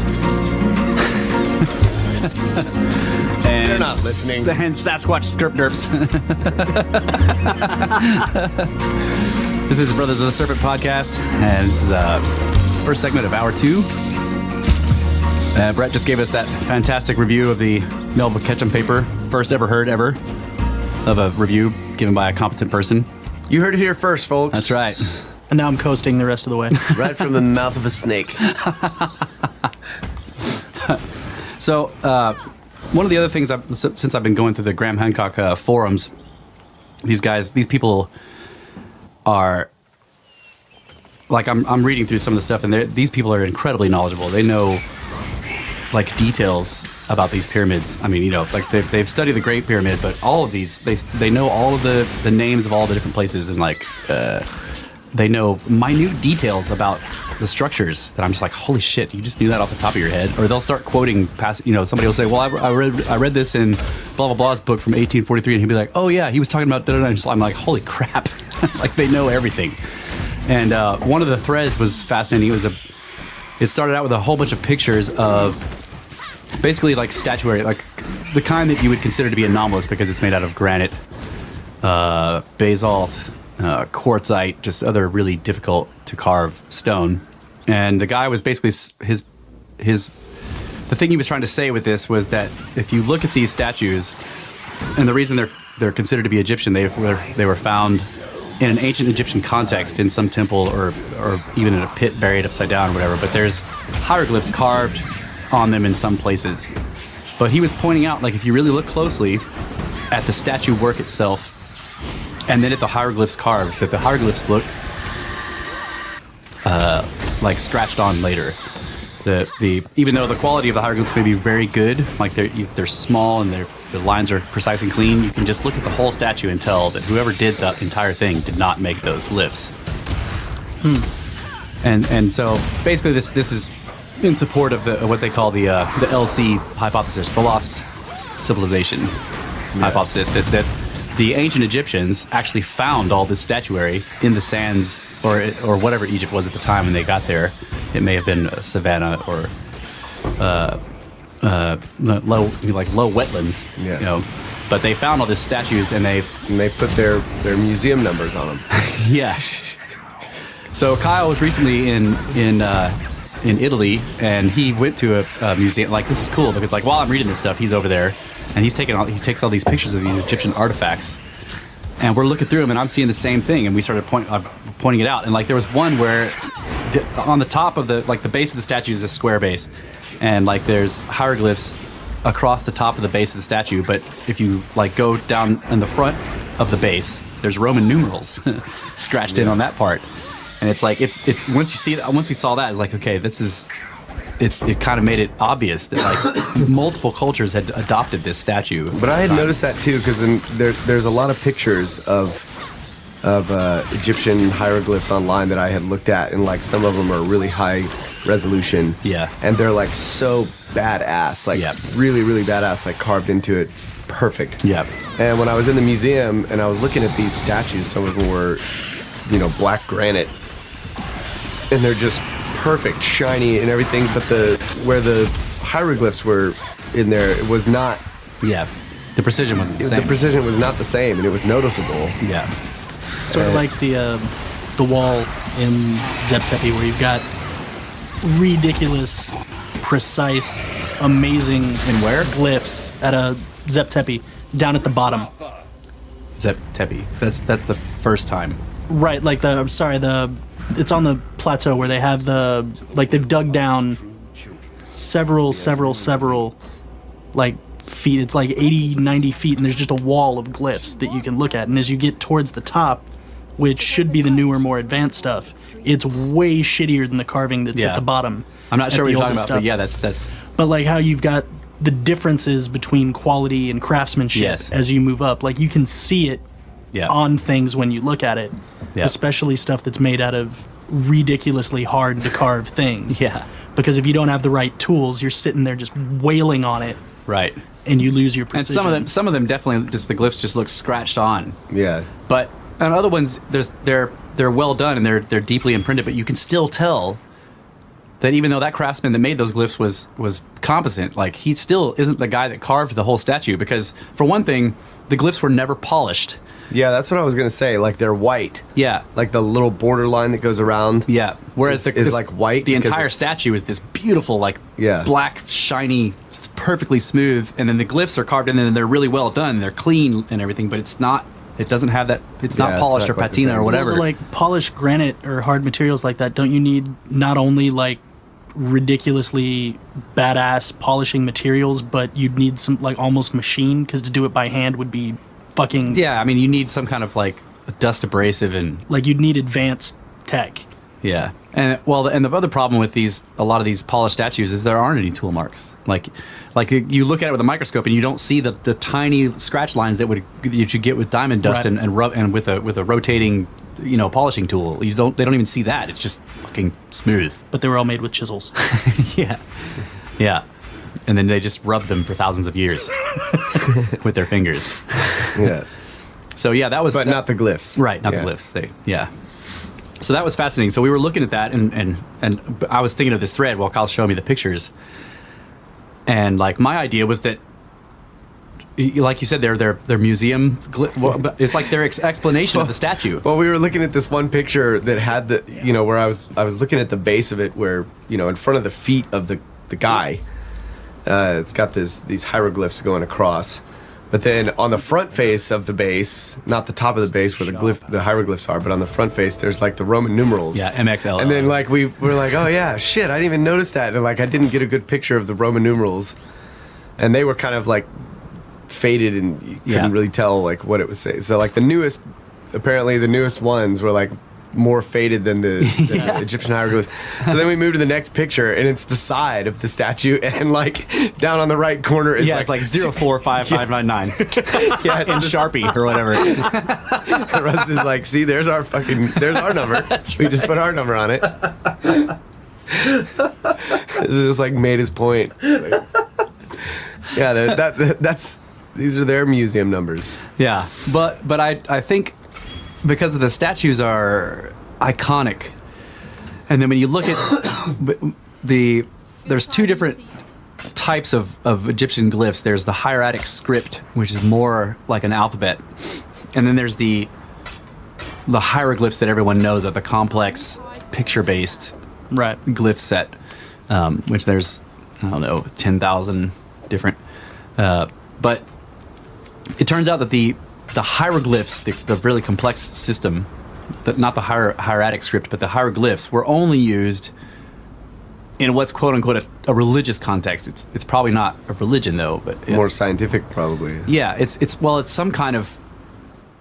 So it's like specialized script. It's for. It was only this is a theory that just like this kind of like appeared in my head. I was thinking of the thread, looking at Kyle's pictures, and I'm thinking about this or whatever, and I'm just like, okay. It's not a religious. It looks to me like they were trying to figure out this shit too, right? So these ancient people were discovering these structures like the pyramids and these statues, and we're also trying to understand what the fuck, because it was from some lost. Okay, so and they apparently built an entire cosmology based on what they began to glean from it, and you can tell as their architecture becomes amazing. That they were learning things like you can just if you start studying the Great Pyramid, it teaches you math all the way up to like calculus, like and it teaches you sacred geometry and shows you how the universe is put together based on the proportional relationships of it, and it teaches you about the Earth. Like you can just study that single structure and learn how big the Earth is, how far away the sun is, how far away the moon is, how long, and like you can learn the calendar and all this shit based on these proportions that are built into it. Okay, so. It looks to me like the ancient Egyptians, the ones that are commonly accredited with building all this shit, were actually they built this multiple thousand-year culture that they had off of the understanding they gleaned from these objects. Right. And so when I was looking at the statues that Kyle was taking pictures of in this museum, we're seeing Isis, and it's very iconic. She's like in black granite, and she's standing there, and she looks just like she does in the hieroglyph. When you look from the side, you're like, oh yeah, I've seen that all over temples everywhere. This same position she's standing in like this, when she's got the hand up, she's what they call venerating or whatever she's doing. You see the same things, and they're holding the crook and the flail, and you see these symbols, and it's only in the quote unquote religious context. But to me, it looks like they're building these temples using the same principles of geometry, of sacred geometry that they found in the structures, and putting imagery on them that was the same statues that they were finding everywhere, and then writing in hieratic script all around this, trying to explain it to themselves.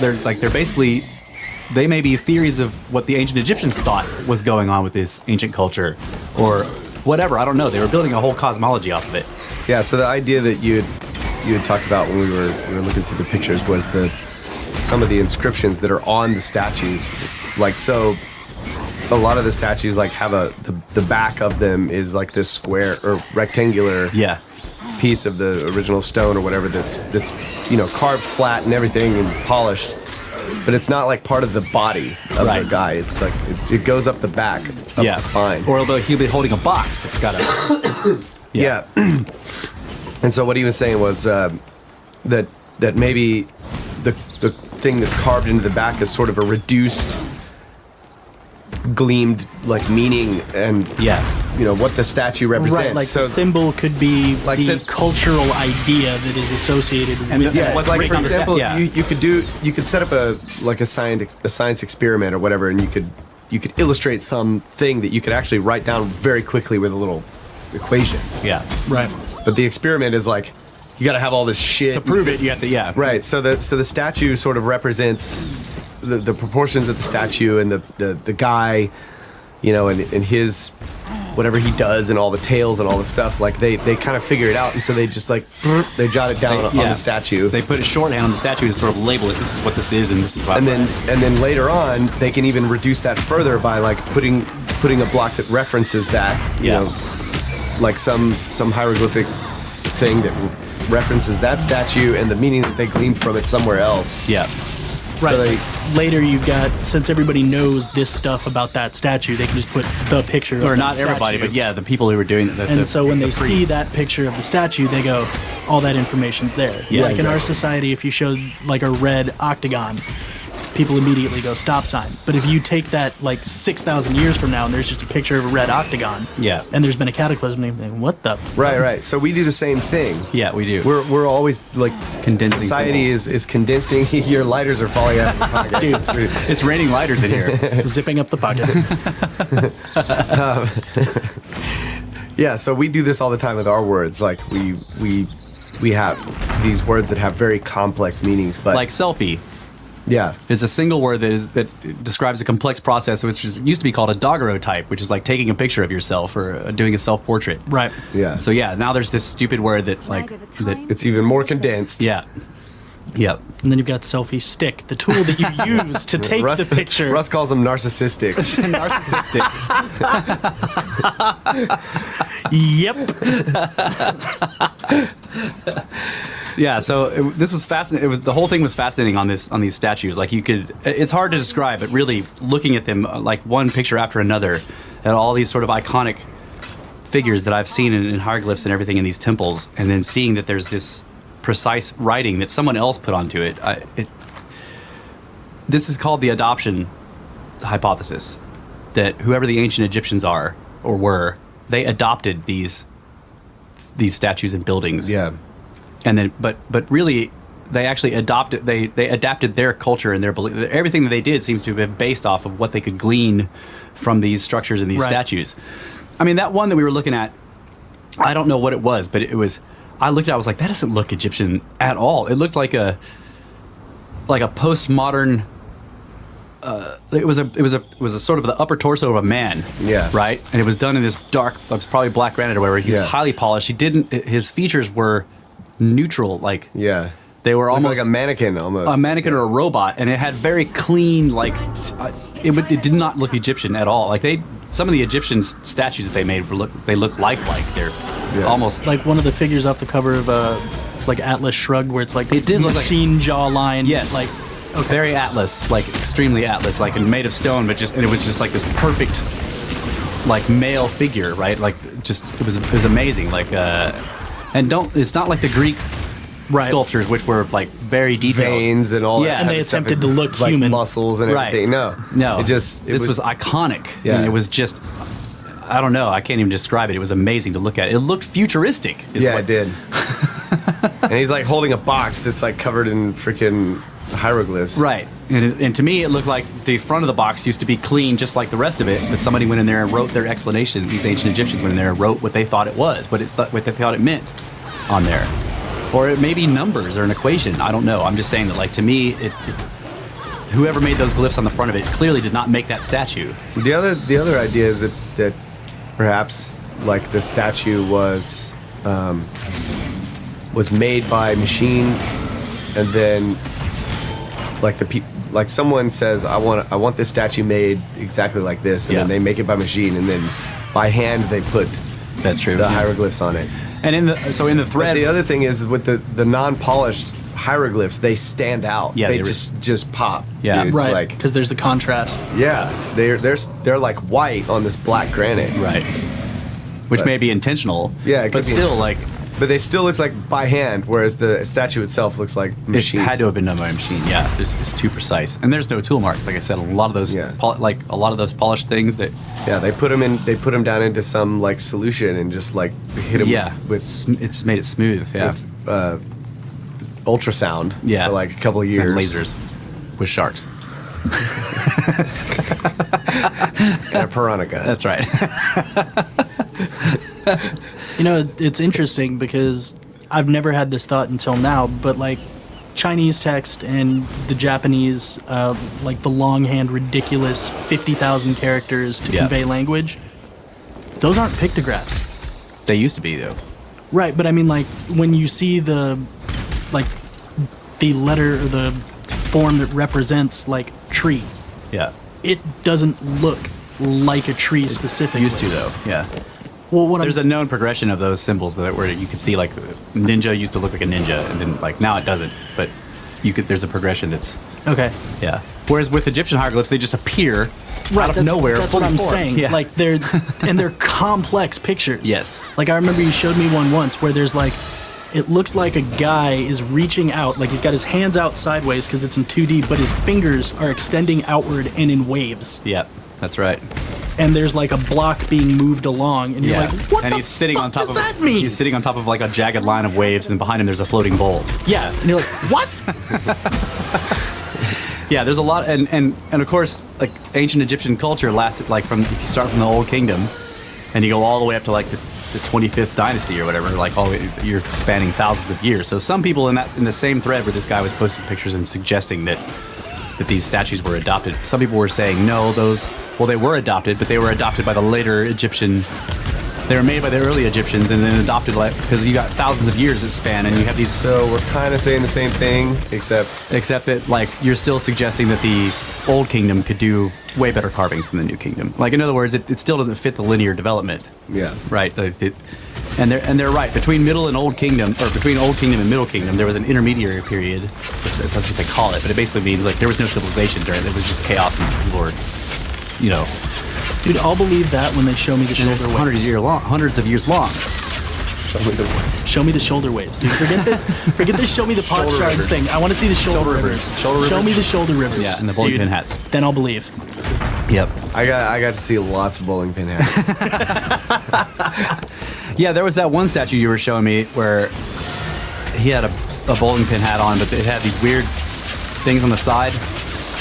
Yeah, the doors sort of that are opening. I guess so. They were kind of like they were sticking off of it. And they were it was lopsided, and like he had this sort of like a snake-like appearance. Like his lower body was all it had been real snaky.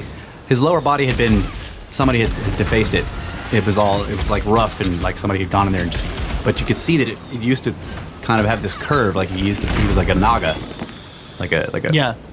Like what you would like think of a centaur but with a snake instead of a horse. Right.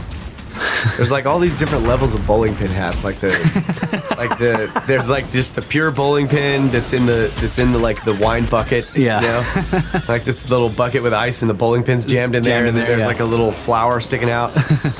and then there's like these gates, these huge fucking gates that sort of curl away from each other. And they have trees in them.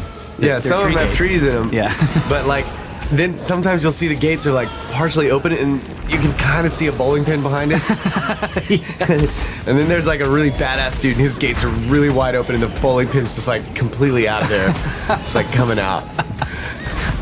Remember, I don't know what. Wow. There's this wall. There's the double bowling pin hat thing too. There's this wall. I can't remember where it is, but Karnak. Tom took pictures of it, and like Russ is like, yeah, we're flipping through there, and I'm like, whoa, go back to this, and it's like on the wall. There's all these people carved, And they're enormous. yeah, they're huge, but It looks like a classroom, right? it's like rows and rows and rows of them. Yeah, and there's a guy, and he's like facing all of these other people who are sitting down. Yeah. There's like a long row of all these people sitting down, and all of their hats are like kind of cool. But the guy that's like talking to him has the kick-ass like gates all the way open, bowling pin, fucking serpent, fucking flower. flowers. He's got everything on his hat. And then, like all the other dudes, their hats are like different, and I'm like, okay. It goes through a sequence, and the guy, the teacher is like, he's like the Horus dude, you know, the bird or whatever. And then in the next one, the teacher's a different guy, and the bird's sitting down, and he's a student. Yeah. And then in the next one, it's like, so there's like a group of people, I don't know however many it is, 12 or 13. Yeah. And like they each, in each different sequence, like one of them is standing up facing all the other ones. Yeah. And all the other ones are sitting down, and their hats are all different. Yeah. So Does, I'm like, their this hat is a change? fucking, like Yes. when they go back to yeah. Yeah. Their hats are different. So it's like, there's something here about like each one of these people is like teaching at one point something, and like while they're teaching, their hat's badass. Yeah. And then the students' hats are all like kind of getting cool. Maybe it's like whenever they go to teach, their flaps open up. Well, and then, remember- like whenever they go to sit back down, their flaps close. Remember we were saying that Yeah. this may be representative of some kind of process. If each person Did you is say there were like 12 or 13? I like don't a- know exactly what the number is. I zodiac have to look. bird? yeah, well but there's this Yeah, that's why I said that. yeah, but I'm not we were really looking sure. at it and like so that the idea is that you should be able to look at this and understand what's going on. Right, one Okay. would think. And this is also, there's a big thread about this on the Graham Hancock forum, and I was reading it. I'm like, okay, we talked about this. Like when we were looking at those same pictures, we were like, this could be describing some sort of event or process, and like Yeah. the different people are symbolizing forces or Right. whatever. And so the guy who's standing up is like, that's the force that's prevalent in this particular, but all these other forces are there, but they're sitting down, so they're being led by this one in the front. Right. And then the aspects of the hat are describing various parts of the force that are prevalent. I don't know, but that's what it looks like. You know, if you're trying to think of it in context of like, you know, people who are smart, who are attempting to graphically describe something across the ages. Yeah, or record it or whatever for Yeah. for the future. Yeah. And It's interesting because like the way you describe the pyramid, there is no cultural frame of reference needed to understand that, right? Like because it's math. yeah, you just have to Like not be an it carries Egyptologist. across. Nice. But it's almost like with this other stuff, like what you're describing now, that you're right. It should be apparent, but it's like we don't have the frame of reference. Right. And it's like maybe in scrolls somewhere or like stuff that was burned in Alexandria or whatever, like you have the translated reference. But it's almost like if you think about, say you take like the history of rock and roll and you've got like the first electric guitarist, he's the first guy up there. Then you've got the descendants going down, and then you've got like Clapton and Hendrix and Payton and whoever else. And you make like when they're standing up there, you see the other guys who came before them or after them. But if you have no concept of rock and roll or what an electric guitar is, you have no fucking idea who those guys are or why they're up there. Yeah. So it's like there's some sort of key knowledge or cultural Yeah, I understanding see what you're that's saying. missing, so that when we look at it, we go, Well, that guy's got a lot of flowers. Well, that's why I think Graham Hancock's work is so important, because he's looking at, you know, the possibility of a civilization that was destroyed right. by a cataclysm, yet there were survivors. Right. And so when you look at it in that context, but at first for me it was like kind of boring because I wanted it to be UFOs and fucking aliens and all that shit. But Right. but then after getting into it, it was like, wait, you know, like maybe all of this stuff that like these people spent so much time and effort to put into stone they are trying to communicate something to us that we can't understand, and that big piece of the missing context is that, like, hey, check it out, you're on a rolling ball in space and you're gonna be destroyed. Yeah. And that's what happened to us. You need to like focus on this kind of stuff that we didn't, have time to do. And then it was quant stuff for thousands of years. Like that original message gets quant stuff and religiousized or whatever. Yeah, but you can see it, like in all these religions, you can see it. It's in the oral traditions of the destruction and not living in harmony and all of the kind of stuff, or defying God and being destroyed by lightning and all that shit. Smite. It's in there. So absolutely. Looking at it and like trying to take basically what we have to guess at what that context is, the missing context. And if I think, Graham Hancock's work is on point, like that. No, for sure. That is probably most likely the context. Like, hey, guess what? We're not here anymore. Right. Right. We got our asses handed to us. Yeah. And one of the things that really drove it home for me when, I've said it before, like when Russ broke my eyes and I couldn't see the world any other way ever again. And it seems really useful is when you find comparative, like, connections. Yeah. Like when you look at Incan or Mayan and you can see that in Egyptian or Sumerian and you're like, those are the same things. And so it like leads you to understand what's important and kind of like decipher and put it back together. That's the other thing. I think maybe the sad thing about the Roman culture. Well, I shouldn't say that. My experience in Italy, looking, in Rome, looking at all of their structures. When in Rome? Yeah. Continue. When I was in Rome. Please continue. Was that it seemed to lack that sort of like desire to pass something to the future. Yeah, it was more extravagance almost. Except there was this. What I thought was cool was where they had taken the obelisks from Egypt. They stole them. Yeah, they stole them, but they put them up on these massive marble carved structures with all of their gods and everything underneath, with the fountain and everything. It made it look all badass, but the obelisk was on top. Yeah. So it was like they were respecting this culture that had achieved this ability before them. Yeah, and I would suggest that the Romans knew that the obelisks they were taking were not built by the Egyptians that they were were contiguous with. Yeah, maybe so. Oh. Because they took over from Greece, and Greece was Hellenistic Greece was like running Egypt at that time. They had access to it. I kind of interrupted my own point, which I meant to say. The sad thing to me about the Roman stuff was it was more about themselves now. Yeah. Like then. Yeah. Then, whereas a lot it's of these, not transcendental. Right. Whereas a lot of these other structures we talk about and like to look at seem to be more mysterious. Yeah. They're more trying to communicate something. Yeah.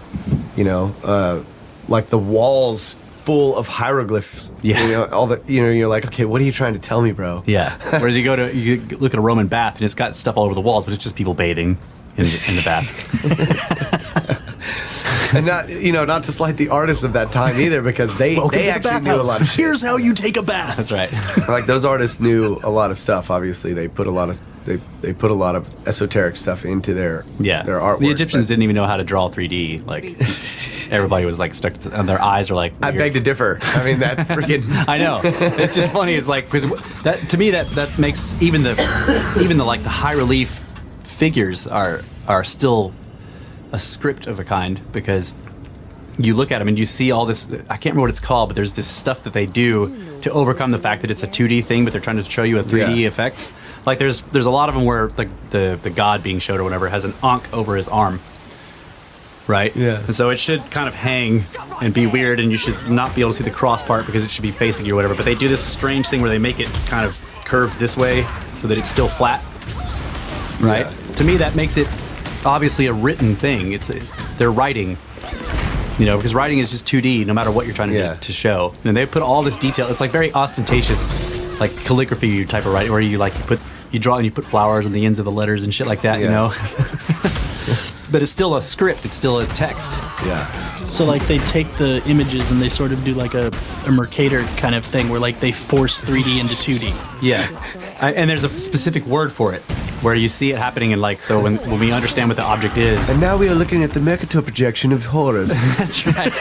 Yeah, I was gonna be like, is it mercatized? So they had to use spherical trigonometry to put. Yeah, that bowling pin hat is showing you how they split his face up to make it. It's the pattern that they cut his face into to make it 2D, but you see the whole thing. Okay, you also found another strange mystery in that museum with the Tahoti statues in his baboon aspect. Yeah. Yeah. There was like the first one I saw was like just pieces of it, but the head was pretty well complete. But there was a hole in the top of his head, like straight down from the top, and it was kind of square shaped. You could fit like 4 fingers into it, but it was deep. And it was rough. It wasn't, It was not like polished, but it wasn't part of the original. I don't know. Yeah, it just looked like somebody had done this later. Like, It looked to me like somebody cut a hole in his head, right? And I looked, kind of leaned over it and shined my phone light in there, which we were not supposed to. But anyway, I did it. I was like, screw this. Get kicked out. Look at it. Shit. But yeah, it's like maybe it looked like 3 inches deep or something. And I just assumed, that somebody fucked with it or whatever. Yeah. Well, then I come along to another one that's like complete, and I go up and I check out his head, and he's got one, and it's the same. Yeah. Exactly the same. And I look down in there, and there's like something in it. Some black thing down in there. I was like, oh It shit. looked like a piece of obsidian embedded into the limestone. Yeah. I shine the light in there, and you can see like the little waves on it or whatever. Like a piece of obsidian would break, little ripples. And so I reached down in there to try to grab it, It was farther than you thought. and it was farther than my fingers could go. It's probably somebody's broken coffee cup. Yeah, probably. I don't know, but it was just weird. Like, Yeah, even if the black thing that's down in the head was just something dropped in there, like what are the holes for? yeah, I don't know. That's strange. Tray pan? It seems almost like, you had Tray like pan. you had Yeah. like different bowling pin hats, and they had like a long like thing that Yeah. you would Something insert was on mounted. top of it. Yeah, it was like the something bowling mounted. pin. It's entirely possible It was for his it was hat. mounted. There was something mounted up there, yeah. Yeah. And if it was made of gold or any precious metal, it would have been yanked off there. Oh, there you go. Yeah. A lot of But the he's the god of knowledge. yeah. But it's also kind of Thought. It's got a strange hole in that, his brain. Great. Yeah. oh, Somebody took his but knowledge. that makes sense. Yeah, I had forgotten that So many he had a parallels. baboon aspect, but yeah, he does have a But yeah, that's he looks like probably Hanuman. That's probably what it was, because the statue Oh, wow, was really? Yeah. the statue was both of them were limestone, Yeah. so it easily could have been the base of some other stone or some other part or Right. a headdress aspect. Was the outer surface like polished though? No, it was pretty rough. Yeah, there were some polished parts, but the It was limestone, so it had been degraded. Like, yeah, it was. Because I was gonna say like if I would say originally, yeah, it was Yeah. polished. all right, but because I was gonna say it would seem anomalous if like the little indentation was rough, but everything else wasn't. But if it's all rough or like all the same, Well, it was definitely general rougher than finish. the rest of it. You could tell that. Yeah, It was sloppy and But then again, how the hell would you go about finishing this tube that you've like cut into the top of the head of the statue? well, You they've have to, done like- it. Like there are, yeah. I mean, there are square holes drilled into it. Okay, but still, just because they've done it, I mean, how would you go about? I don't know I don't know how. I mean, the jars that they made like out Dude. of stone. Yeah.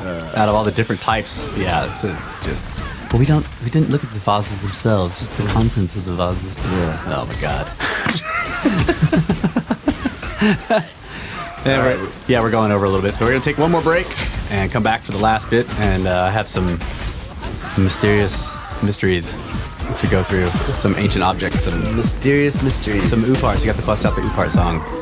We'll figure those out. I can't sing right now. Oh yeah. We'll get the snakes to sing it.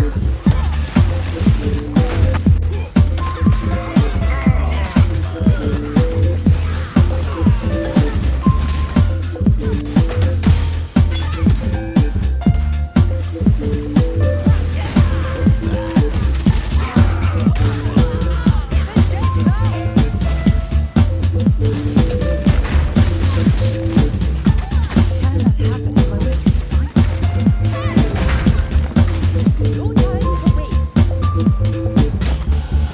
And we're back from our break. My nose is stuffed.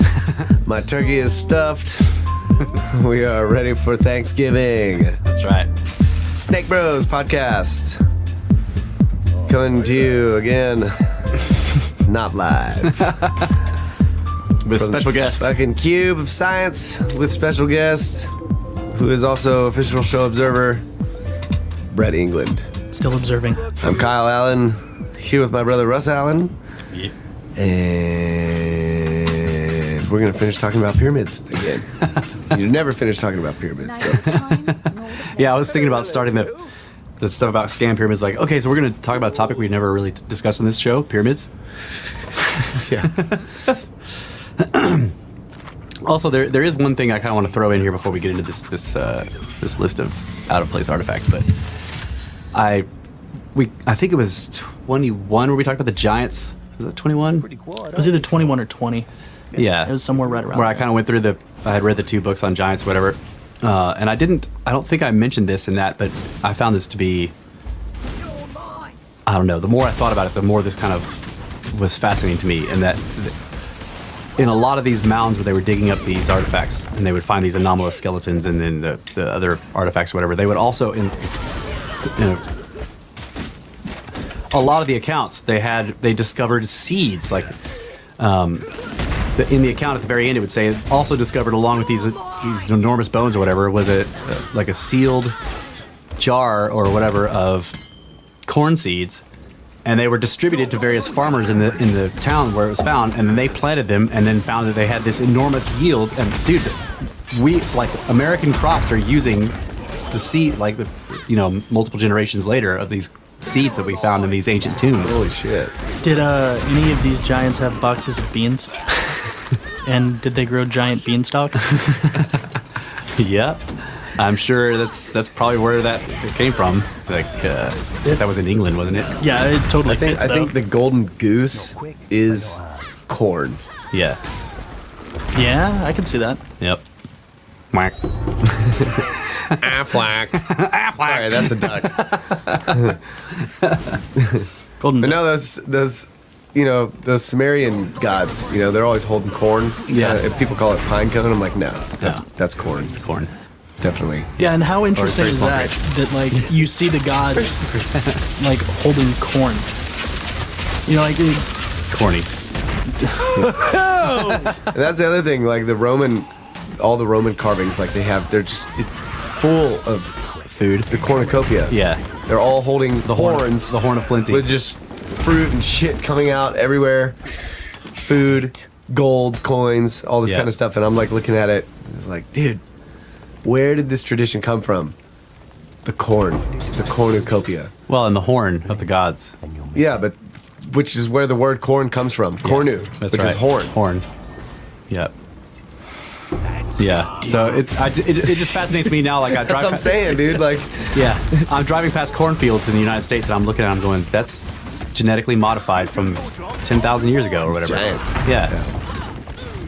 Like it was the Indians that. they basically were like, this wheat sucks because we have to grow shitloads of fields full of it, and it's tiny. Yeah. So they genetically modified it to where it's like huge, Yeah. freaking little, this wheat thing with all the seeds are all massive and they're all crammed together. Yeah, Tight. and then their That's better. Their civilization was wiped out, but some of them stored it, and then like the colonists found them and then started to plant them in their fields and discovered that they were better than any of the strains that they had, Yeah. and continued to use them and spread the seeds around, and now that's what we use. That's crazy. badass.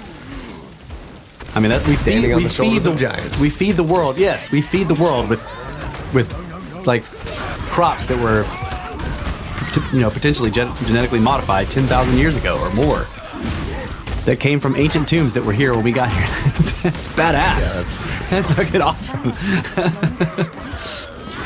But they were just a bunch of butt flaps. Yeah, there's like Running around. butt flaps wearing stupid.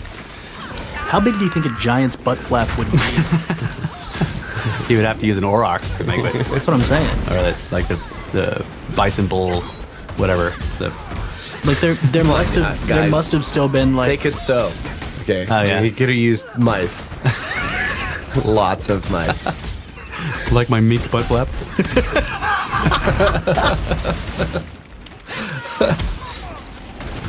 All right, so I have this list of, and it's really long, but it's called Strange Relics from the Depths of the Earth. Okay, and basically it's just a list of anomalous artifacts and objects and fossils that have been found, and they're all anomalous in terms of the like where they were found, like in what strata, or Right. you know. So the first part is mostly about human remains or whatever. Let's see. Which didn't they recently find something else that is blowing their theory of out of Africa apart again? Yeah, it's now like into Africa. It's well, they found the one in Europe, Yeah. right? And then later they found another one in Africa that was in a different part. Yeah. Yep. That's even older than that. So they're all screwed up, but they don't. Yeah. Well, no, No one talks about that. The thing is, if you go back far enough, all the continents touched and came together, and Yeah. then all of the people, because of The problem With the wind, they blew to different places. the problem with the Pangea, and they all took luck.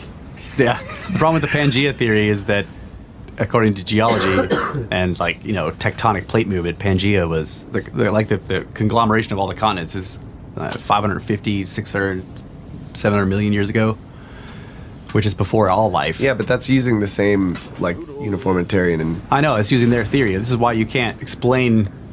Every time I try to use their theory, I end up sounding like that. I go because take look. Boxing. Okay, so let's see. We've gone through some of these. The first ones were about the tabletop mountain stuff. Yeah, so I can skip that. Okay, but so it starts to get interesting here. In 1958, Dr. Johannes Hertzler, some German guy, okay, the Museum of Natural History in Switzerland, well, it's Swiss, unearthed a human jawbone at a depth of 600 feet in a coal mine in Tuscany. The bone had belonged to a child between the ages of 5 and 10. It was flattened like a sheet of iron. But the jaw was declared by several experts to be not only human, but modern-looking at that. What mystified them was that it had been encased in Miocene stratum, which is geologically dated at 20 million years. The doctor who found it declared it to be the world's oldest man, but his fellow anthropologists did not give it the same distinction. Here were human remains in more modern appearance than all the ape men forms ever found, and yet they were 5 times as old as any of them. In fact, the jawbone is as old, if not older, than many of the ancestors of the apes. Well, what if the kid just fell in the mine? yeah, that just tells me that your model is The wrong. dating is totally wrong, yeah. But I mean, not just the dating of the model. jawbone, but the dating of the strata. and Yes, all that's what I mean, that. yeah. Okay, so early in November of 1926, archaeologist J.C.F. Siegfried made a discovery in another mine, this one the number 3 shaft of the Mutual coal mine of Bear Creek, 55 miles southwest of Billings, Montana. He found a human tooth in which the enamel had been replaced by carbon and the roots by iron, by seepage petrification. In an account published in the Carbon County News and dated November 11th, 1926, he reported that he had meticulously preserved the mineral matrix that had been deposited around the tooth, and several dentists identified the mold created as being a human second lower molar. The tooth, however, came from the lower level of the mine, an Eocene deposit dated at 30 million years old.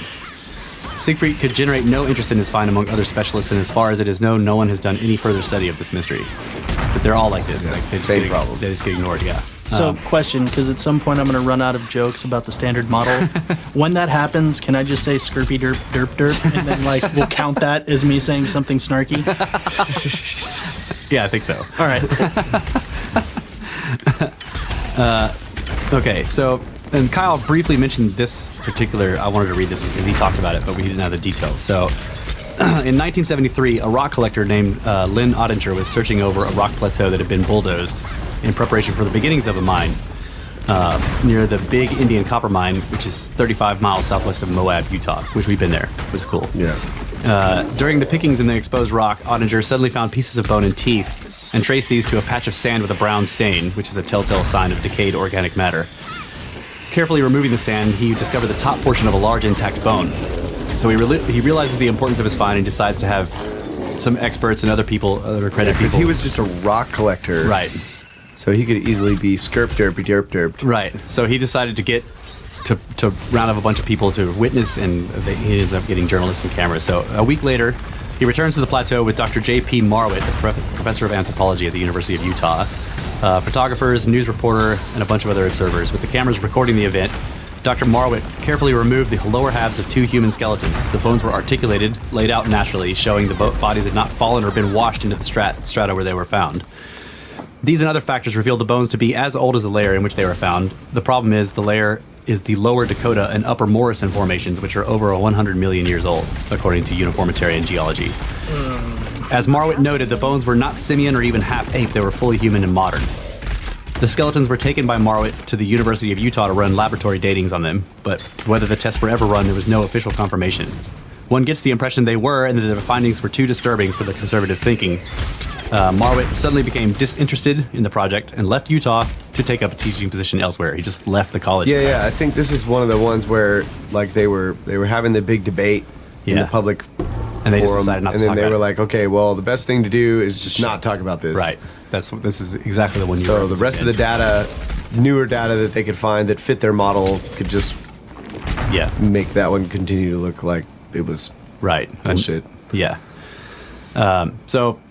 After years of the bones being there, Ottinger finally recovered them because nobody was doing anything with them, and that ended the quote-unquote scientific inquiry. Let's see. The Saturday Herald of Iowa City carried an article that on April 10th, 1867, human remains and artifacts were brought to light at the Rocky Point mine in Gilman, Colorado. At a depth of 400 feet below the surface, excavators found human bones embedded in silver. I didn't even know silver was like... I didn't know you could find that. In a vein? Yeah. I thought you had to do like processes to get it to be silver. No, I mean, there are silver veins. I'm sure there's other stuff mixed in that you have to get out of it. Yeah, there's definitely silver veins. Along with the bones was a well-tempered copper arrowhead. At best can be calculated the vein in which the items were situated was 135 million years old by present geological standards. How do you get a well-preserved piece of copper? In silver? Well, I guess, in silver. Yeah. That's probably why it was well-preserved. It was like inside the southern metal. Yeah. Very carefully. July 1877, four prospectors were looking for gold and silver outcrops at a desolate hilly area near the head of Spring Valley, not far from Eureka, Nevada. Now, I've talked about this one. I asked you about it. I was like, didn't they see that? And you're like, I don't know. But this was it, where they found the bone sticking out in the canyon. They were black or whatever. Remember I talked about that? Canyon wall? Yeah. Scanning the rocks, one of the men spotted something peculiar projecting from a high ledge. Climbing up to get a better look, the prospector was surprised to find a human leg bone and kneecap sticking out of solid rock. He called to his companions, and together they dislodged the oddity with picks. Realizing they had a most unusual find, the men brought it back to Eureka, where it was placed on display. The stone in which the bones were embedded was a hard, dark red quartzite. Oh, shit. Jesus. And the bones themselves were almost black with carbonization, indicative of great age. When the surrounding stone was carefully chipped away, the specimen was found to be composed of a leg bone broken off 4 inches above the knee, in the kneecap and joint, the lower leg bones, and the complete bones of the foot. Several medical doctors examined the remains and were convinced that, anatomically speaking, they had indeed once belonged to a human being, and a very modern-looking one. But an intriguing aspect of the bones was their size. From knee to heel, they measured 39 inches. Their owner in life had thus stood over 12 feet tall. Holy shit. Compounding the mystery further was the fact the rock in which the bones were found was dated geologically to the era of the dinosaurs, the Jurassic, over 185 million when years everything ago. was big. That's right. Wow. Found giant bones in dinosaur rock. Not a big surprise. The local papers ran several stories on the marvelous find, and 2 museums sent investigators to see if any more of the skeleton could be located. Unfortunately, nothing else but the leg and foot existed in the rock. So it was cut off in the thigh, like 4 inches above the knee. It was just the lower leg. And to put that in perspective, the inseam on my pants, so my entire leg is 32 inches long. Right. This guy from just above the knee down was 39 inches long. What? Holy shit. 39 inches. Yeah, almost 40 inches. It's really, he was tall. Do you guys have, some 39s? 3259s? The next and last skeletal find takes us another quantum leap in geologic time and plunges us deeper into the Earth strata. Okay, so let's see. Scientific American article published in 1880 reprinted the particulars of a discovery made in the spring of that year. Dr. R.W. Booth, who operated an iron mine 3 miles from Dry Branch in Franklin County, Missouri, Unearthed from a depth of 18 feet, a human skull, portions of ribs, vertebrae, and a collarbone. With them were 2 barbed arrowheads of flint and pieces of charcoal. Dr. Booth realized the significance of all of this, but was frustrated when just at a touch, the skull crumbled to dust and the other bones likewise broke into pieces. But these pieces nevertheless told their story. Later analysis showed that they were definitely human. 2.5 weeks later, Dr. Booth reached a level of 24 feet and found more of the same skeleton, a thigh bone, vertebrae, and more charred wood. What is more, the remains were found resting on a layer of iron ore, which bore the impressions of a coarse matting. Okay, one could still see the marks of crisscrossing fibers on the iron ore that the skeleton was found on. What astounded Booth was that the layer in which both portions were dug up was the second or secordial sandstone of the Lower Silurian, dated at an incredible 425 million years old. Correct me if I'm wrong, but life first came into existence 500 million years ago? That's right. Okay. Yeah. I mean, there was not even, like, complex plants 425 million years ago. There's some plankton. Like, you know, those segmented plant things that you see, that those weren't even. Yeah, there weren't around. ferns It was yet. just like bacteria and shit, like colonies of bacteria. Okay, so there's a big section on footprints, which some of that stuff's fascinating, but I'm gonna skip most of it. But there's a couple here. Let's see. Is your ass hurting? Yeah. Sorry, I need to get a better... better guest stool. Well, Sit on that big foam block there. good idea. Yeah, that was made for 5 hard drives, which I found on the side of the road. Hey. Now you're really tall. I'll slouch. I don't want to adjust the mic. All right, let's see. Sorry, the article is incredibly long. It's all right. We're fixing Brett's situation over here. Okay. Well, okay. Back in my day when you podcasted, it was on a hard stool uphill both ways. I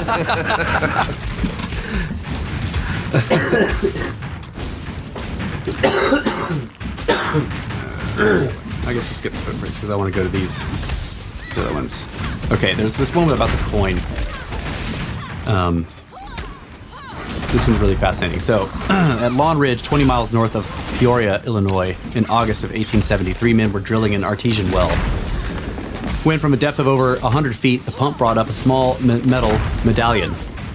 One of the workmen, Jacob W. Moffat from, wow, I can't even pronounce that, was the first to discover it in the drill residue. A noted scholar of the time, Professor Alexander Winchell, reported in his book Sparks from a Geologist's Hammer that he received from another eyewitness, W.H. Wilmot, a detailed statement dated December 4th, 1871, of the deposits and depths of the materials made during the boring, and the position where the metal coin was uncovered. The stratification took this form: soil, 3 feet. So starting from the surface where they were digging the wells. So there's 3 feet of soil. Boring. Yellow clay. That's right, this is boring. It's like Elon Musk, he's boring right now. Boring company. So 3 feet of soil, yellow clay 17 feet, blue clay 44 feet, dark vegetable matter 4 feet, hard purplish clay 18 feet, bright green clay 8 feet, mottled clay 18 feet, paleosol, which is an ancient ground surface. That's what they call it, paleosol. 2 feet, coin location. Yellow clay 1 foot, sand, clay, and water 11 feet. So in other words, they found the coin sitting on the surface of an ancient paleo surface, like a fossilized ground level. 100 feet below the surface. What kind of coin? Yeah, so the strange coin medallion was composed of an unidentified copper alloy, about the size and thickness of a U.S. quarter. It was remarkably uniform in thickness, round, and the edges appeared to have been cut. Researcher William E. Dubois, who presented his investigation of the medallion to the American Philosophical Society, was convinced that the object had in fact been passed through a rolling mill. The edges showed further evidence of the machine shop. Despite its modern characteristics, however, Dubois plainly saw that upon the object, quote, the tooth of time is plainly visible, unquote. Both sides of the medallion were marked with artwork and hieroglyphs, but these had not been metal engraved or stamped. Rather, the figures had somehow been etched in acid to a remarkable degree of intricacy. One side showed the figure of a woman wearing a crown or headdress, her left arm raised as if in benediction, and her right arm holds a small child, also crowned. Very ISIS / married. Weird. Yeah. The woman appears to be speaking. On the opposite side is another central figure that looks like a crouching animal. It has long pointed ears, large eyes and mouth, claw-like arms, and a long tail frayed at the very end. Below and to the left of it is another animal which bears a strong resemblance to a horse. Around the outer edges of both sides of the coin are undecipherable glyphs. They are a very definite character and show all the signs of a form of alphabetic writing. So alphabetic as opposed to hieroglyphic, which is alphabetic is considered to be an advancement over hieroglyphs. In 1876, the medallion was presented by Professor Winchell to a meeting of the Geological Section of the American Association in Buffalo. There was much speculation but few answers. One participant, a conservative historian, Professor J.R. Leslie, tried to explain the object as a practical joke dropped into a hole by a passing French or Spanish explorer. The professor even claimed to see the coin's figures as the astrological signs of Pisces and Leo, and to read into the glyphs the date 1572. However, Winchell countered these arguments with this interpretation. One, by no stretch of the imagination were the figures and glyphs decipherable in terms of any known symbology or script. Two, who, as a practical joke, would have dropped a metal object into a hole and known that someone several hundred years later would happen to drill at that precise spot within a 4-inch tolerance and find it? After the hole was filled. Yeah, the odds would be phenomenal. And three, there is the very real problem of explaining the accumulation of 114 feet of deposit over the buried coin. Having examined all the evidence, Winchell was convinced the coin had indeed come from this depth. It had not fallen into a hole in the past. The sediments that had been drilled through to get to it were uniform and undisturbed, and the amount of sedimentation was not what would have settled on only a few centuries. In fact, recent calculations based on the uniform rates of alluvium deposit and radioisotope dates for this region estimate an age for the materials from just below a depth of 100 feet to be between 100,000 and 150,000 years. So what conclusions can we draw about this? Okay, so they say, a lost civilization once existed on the North American continent which worked in copper and other metals, possessed art and writing, attired themselves with crowns and other clothing, knew of perhaps domesticated several animals including the horse, utilized acids for etching in a manner that is still not understood today, and possess forms of machinery for the cutting, rolling, and processing of metal pieces. Yeah. Or, by the way, there also happens to be a massive copper mine that's incredibly ancient in North America. Okay, or aliens. We have all underestimated the lengths that a Spaniard is willing to go to pull off a prank. Could be. Fucking Spaniards. Okay, let's see. Skip this. Always pranking us. Dude, that's like the guy from Egypt in an explanation. I knew the chamber was there. Yeah. Spaniard playing a Thanks prank. for finding that chamber that I already knew was there. Yeah. In 1865, this is a short one. In 1865, a 2-inch metal screw was discovered in a piece of feldspar unearthed from the Abbey Mine in Treasure City, Nevada. The screw had long ago oxidized, but its form, particularly the shape of the threads, could clearly be seen in the feldspar piece. The stone was calculated to be 21 million years old. Good God. So, what's interesting about these artifacts as opposed to the human bones is like... That's the oldest screw. Yeah. The artifacts imply not just the modern humans, but now we're talking about technologically advanced. Right. Okay. That's what's interesting to me about them. Did they ever do analysis on that unknown copper alloy? Like, what did they mix the copper with? So many times I've heard that. Yeah. Unknown copper alloy. Yeah. Like, is it because it's mixed with space metal? Like, we can't figure out, like... Well, it was in the late 1800s. They probably didn't have spectrographic analysis. Well, I mean, yeah, but it's there's got to be surviving things that we could do it now on this unknown copper alloy. But usually what happens with these kind of artifacts is they vanish. Yeah. Because somebody doesn't want that, you know. They either disappear into somebody's collection, and at that point the person who disappeared it is like somebody's great-great-grandfather, and it's in the attic of somebody, and they don't know. Right. Or it's in a landfill because it got thrown away. Somebody like looked at it from the trunk and they're like, "What is this? Oh, stupid penny," you know. Yeah, it's like Kyle said though. I've heard that so many times, and I'm like, how do we not know? They didn't know. They tried to spend it, and they got busted and thrown in jail for counterfeit. That's right. Well, okay, so here's one where some of that stuff was Or done. they had to join the Navy.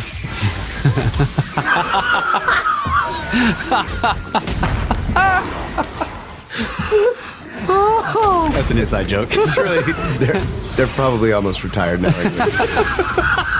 In the fall of 1885, at an iron foundry owned by the sons of Herr Isidor Braun, located in Schondorf near all these names, Upper Austria, okay? A workman named Riedel was breaking up a block of tertiary brown coal that had been mined from the pits at Wolfsteg near Schwimpf, and was found to be, was about to be used to heat the foundry's giant smelters. As the block disintegrated into several pieces, out dropped a strange cube-like object. In 1886, mining engineer Dr. Adolf Gerlt made a report to the Natural History Society at Bonn in Germany and noted that the object, coated with a thin layer of rust, is made of iron, measures 2.64 by 2.64 by 1.85 inches, weighs 1.73 pounds, and has a specific gravity measurement of 7.75. 4 of the iron's cube sides are roughly flat, while the 2 remaining sides are convex.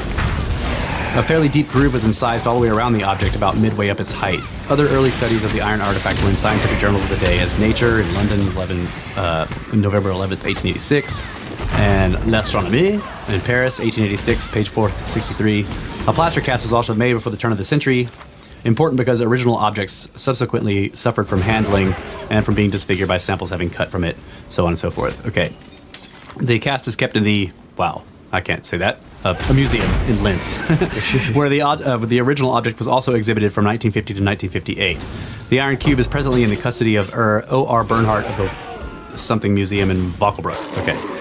In 1966-67, the Iron Cube was carefully analyzed by experts at the Vienna Natural History Museum using an electron beam microanalysis. Okay. They found no traces of nickel, chromium, or cobalt in the iron, which means the object was not of meteoric origin. No sulfur was detected either, ruling out the chance of it being a pyrite, a natural mineral that sometimes forms geometric shapes. Because of a low magnesium content, Dr. Kurat of the museum and Dr. R. Gill of the Geology something of Vienna are of the opinion that the object was cast iron. In 1973, Hubert Madlener concluded from yet another detailed investigation that the object had been made from a hand-sculptured lump of wax or clay pressed into a sand base, this is forming the mold in which the iron had been poured. So the purity of the iron means that it had to, be like smelted. It was pulled from ore. Yeah, smelted in the cast, yeah. And then, Jesus. Okay. The final conclusion then is that the strange object is definitely man-made. What is not explained is what it was doing encased in coal dating to the Tertiary, 60 million years ago. And why it turned on and killed a bunch of people.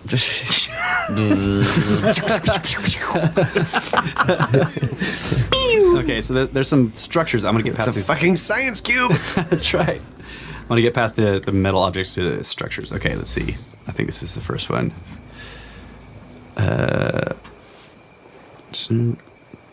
Nope, that's not it. The first one, okay. Images and stuff. So I imagine. I want to find a fucking iron cube.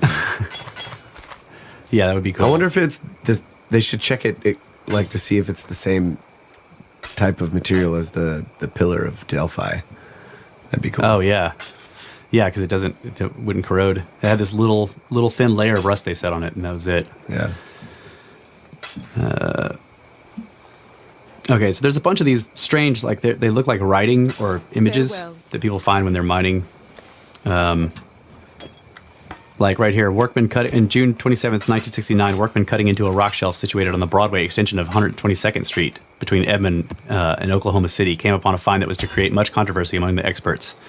The find was an inlaid tile floor, 3 feet below the surface and covering several thousand square feet. Holy shit. Just to uncover it and build a building on top of it. Durwood Pate, an Oklahoma City geologist, commented on the floor in the Edmund Booster of July 3rd, 1969. Quote, I am sure this was man-made because the stones are placed in perfect sets of parallel lines which intersect to form a diamond shape, all pointing to the east. We found post holes which measure a perfect 2 rods from the other 2. The top of the stone is very smooth, and if you lift one of them, you will find it is very jagged, which indicates wear on the surface. Everything is too well placed to be a natural formation. Pate also discovered a form of mortar between the tiles. He believes now that the tile surface served as a common floor for several human shelters over a wide area. Delbert Smith, a geologist and president of the Oklahoma Seismograph Company, summed up the mystery concerning the tile floor in the Tulsa World of June 29th, 1969. There is no question about it. It had been laid there, but I have no idea by whom. Another facet of the mystery involved the question of age. There are some differing opinions as to the geology involved, but the best estimate places the tiles at 200,000 years old. Holy shit. Yeah. It's badass. So then it goes to the Nampa figurine, which we've gone through that one before. And there's a second one. It was probably a bathroom, you know? It was It's like the same stupid Greek They're bath. still doing the same shit. Yeah. In our bathrooms. Gotta be tile. Yeah. One of the most convincing signs of a high civilization is the written word. In the early spring of 1891, a farmer named J.H. Hooper was examining a wooded ridge on his property, located in Bradley County, 13 miles from Cleveland, Tennessee. A peculiar stone caught his attention, which he first took to be a grave marker. But digging around it, he soon discovered that the stone was only a surface projection of a subterranean structure that extended into the depths below. He spent the next several weeks in an attempt to uncover his unusual find. We've been there where you're like, holy crap, you start digging. You start digging, you realize the whole day is gone. You're like, shit, I spent all day trying to uncover this thing. This guy was going for weeks, okay? A length of wall traced for 1,000 feet, on average 2 feet thick and 8 feet high, with numerous projections like the first one spaced along the top every 25 to 30 feet. The wall ran roughly at an angle of 15 to 20 degrees east. The structure continues on beyond the section exposed in both directions, following the crest of a ridge that extends from the Hiwassee River north of Chattanooga southward, where it dips beneath the Tennessee. Its position dates it geologically to the beginning of the Quaternary, well over 1 million years ago. The wall is composed of red sandstone blocks constructed in 3 courses cemented together with a dark red clay mixed with salt. And in numerous places it is plastered over with red, slate, and yellow clays. Along one stretch of the wall, near the northern end, at a distance of 16 feet, Hooper made without a doubt the most important discovery. Hidden beneath the outer clay plaster, a number of the sandstone block surfaces were covered with hieroglyphs of a lost language. Oh my god. The letters were arranged in a wavy, parallel, and diagonal lines, interspersed with small pictures of strange animals which were unidentifiable. There were other symbols, too, of the sun and crescent moon, which appear to have some sort of astronomical significance. Altogether, 872 individual characters were made out. Many of them were repeated, suggesting the script is a form of pictograph, like Chinese. Despite the implications of the wall and the challenge of the discovery of the unknown writing, the find was met by the scientific community with overwhelming apathy. A short notice on the Tennessee Mystery Wall appeared in the Transactions of the New York Academy of Sciences, written by A.L. Rawson, who examined the structure and script firsthand, as well as published copies he had made of some of the glyphs and pictures, but that was all, and no further study was ever made. In 1936, Tom Kenny, a resident of Plateau Valley, a town located on the western slope of the Rockies in Colorado, was excavating for a winter cellar to store vegetables when at a depth of 10 feet his spade hit a barrier. Clearing the covering material away, he unearthed a pavement made of tiles, each man made in 5 inches square. The tiles were laid in mortar, the chemical composition of which later analysis showed was different from all materials found in the valley. The perplexing problem is that the strange pavement was found in the same layer containing the 3-toed Miocene horse, 30 million years old, according to the standard model. In November of 1829, a block of marble measuring over 30 cubic feet was excavated from a depth between 60 and 70 feet from the Henderson Quarry, 12 miles northwest of Philadelphia. So they sent it to a sawmill, and the sawmill started to cut it, and they noticed something strange. After taking off one slab 3 feet wide and 6 feet long, they had exposed an unnaturally straight-edged rectangular indentation, like deep in the rock, in the marble. Several respectable townsmen were called to the scene, and in their presence the rest of the block surface was carefully removed. Revealed were 2 sharply defined engraved letters resembling an I and a U with a squared base. The indentations were 11.5 inches long and 5/8 of an inch in width. There was no way the letters could have been of recent origin. They were deeply embedded in the marble. Wow. So it was like something university, right? It's the IU. Yeah.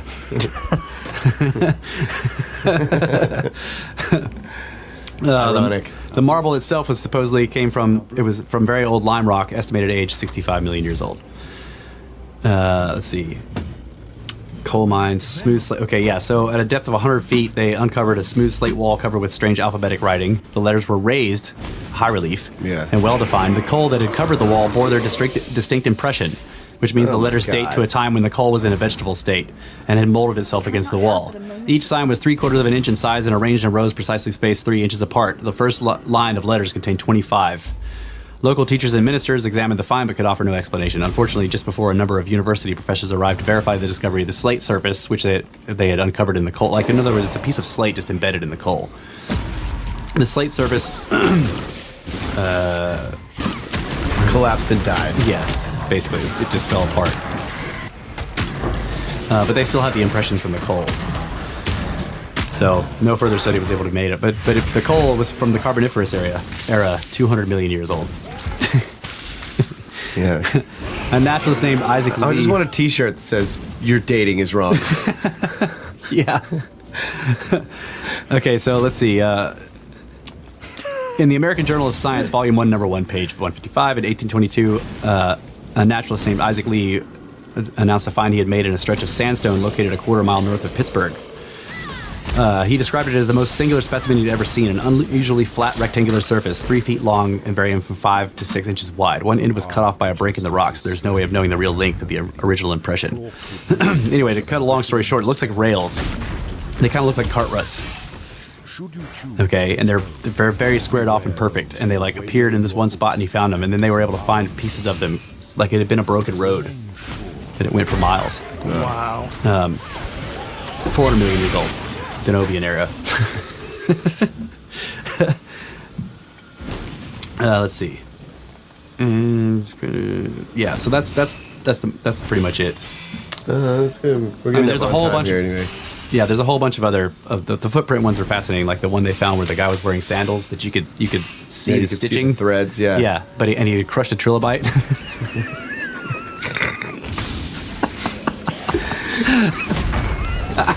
That one's hard to explain. Just a little bit. Oh, God damn it!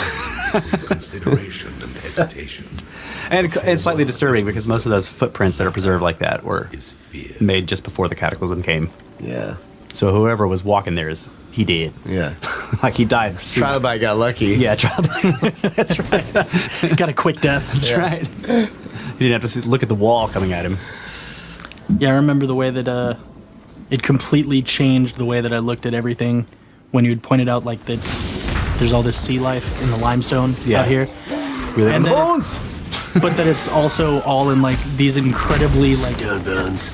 contorted like death throw positions. Yeah, and They're all in positions of agony. Like I'm walking on the remains of like screaming fish. yeah, yeah, and they're all alive. Like the shells are all complete and whole and closed, Yeah. which means they were all alive when they died. I mean, like Yeah. They what? were all alive when they died. That's right. All of them were alive when they died. It's terrible, terrible thing. I hope I never wake up. We dead. we found an oyster bed. You hope you never wake up when you die? Is that Yeah, what- I hope I never wake up dead. Yeah. That would be awful. That would be terrible. What am I doing dead? We found an oyster bed not too far from here, actually. Remember we were down at the we're down at some of the neighbors over there, and we found rocks, and I took Dad there. I was like, "What is this?" Like there were these weird, like white marks in the rock or whatever. And Dad was like, "Oh, those are oyster shells." Okay. Clearly an oyster bed right here on Madrona Ridge, Go looking for pearls. 1,600 feet above sea level. But you know, continents don't sink or rise. No. No, water doesn't go up and down. stationary. That's why right. there's tides. Yep. The only thing that's changing the climate, folks, is us.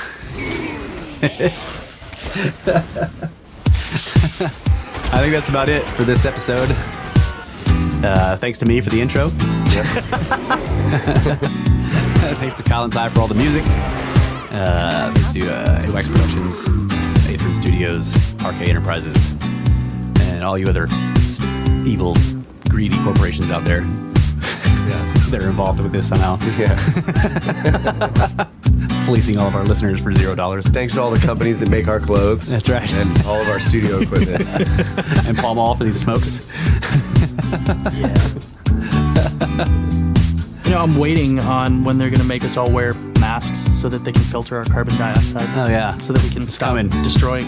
You're gonna have a little like carbon So that we counter. can kill all the trees, basically. Yeah. Starve the trees of breath. Well, It's gonna be great. well, but if we don't stop, it's going to get too hot and they're all going to die.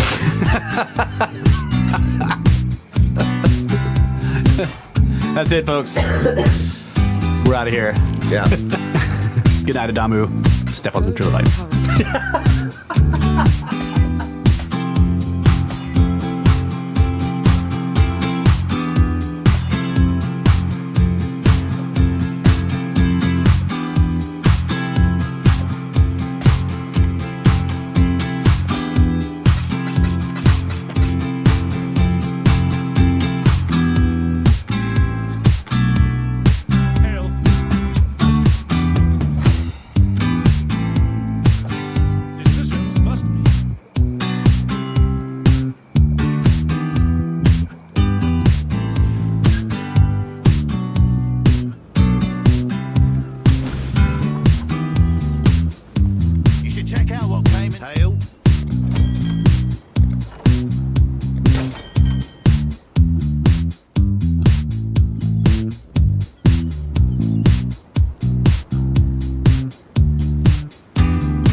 Can I not have but a moment's respite?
The weary traveler draws close to the end of the path.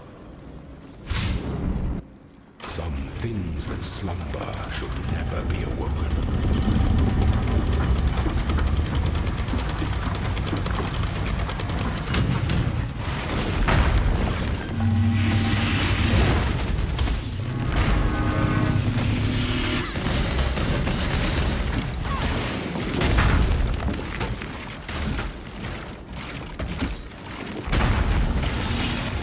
You are relentless. By the goddess, what ambition!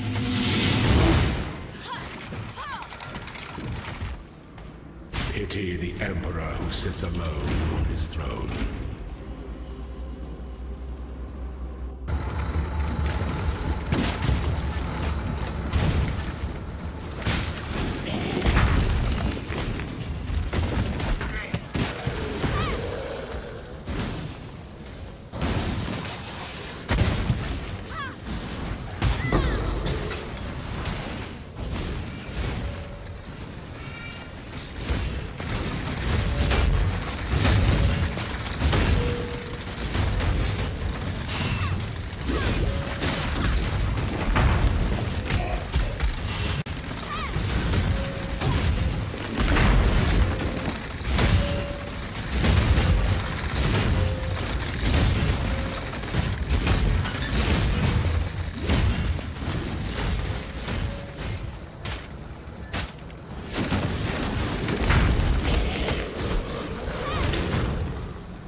Have but a moment's respite.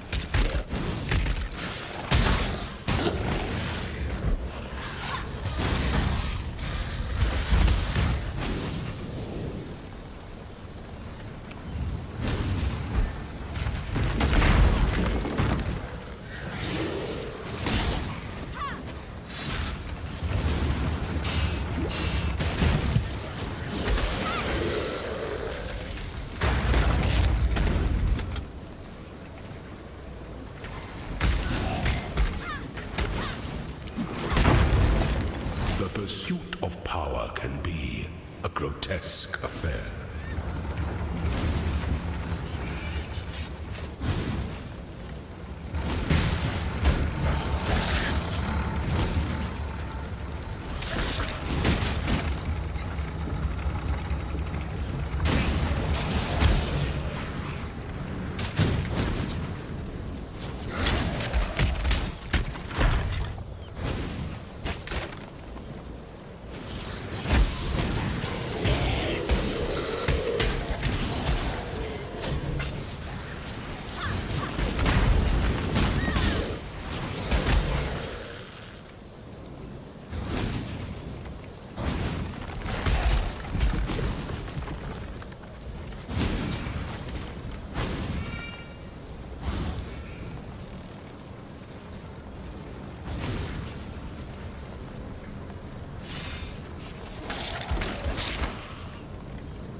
Wizards reside in dark places.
When the time comes to strike, an emperor strikes without hesitation.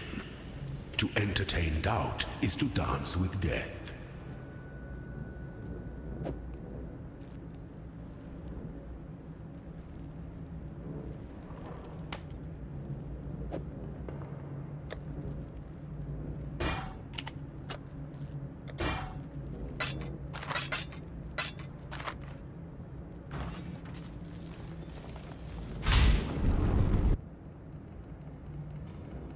It is the sovereign who empowers the scepter, not the other way round.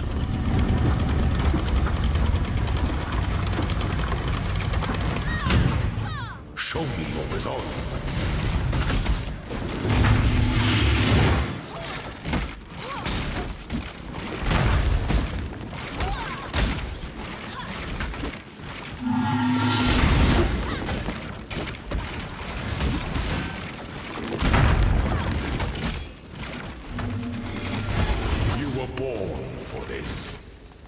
Sweep the trappings of past emperors aside. Make your empire anew.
not have but a moment's respite?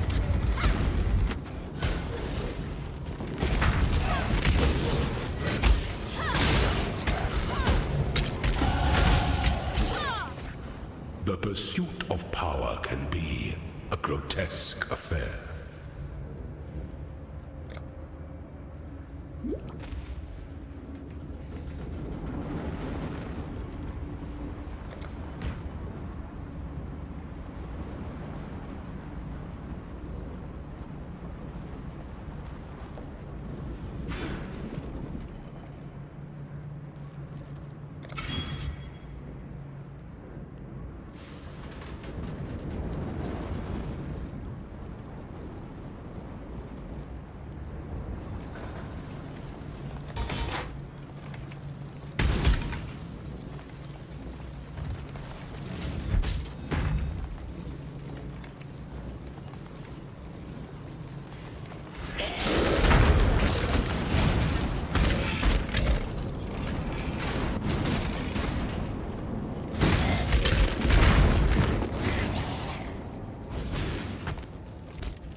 An aspirant can afford to be promising. An emperor must keep those promises. The Empire awaits you with open jaws.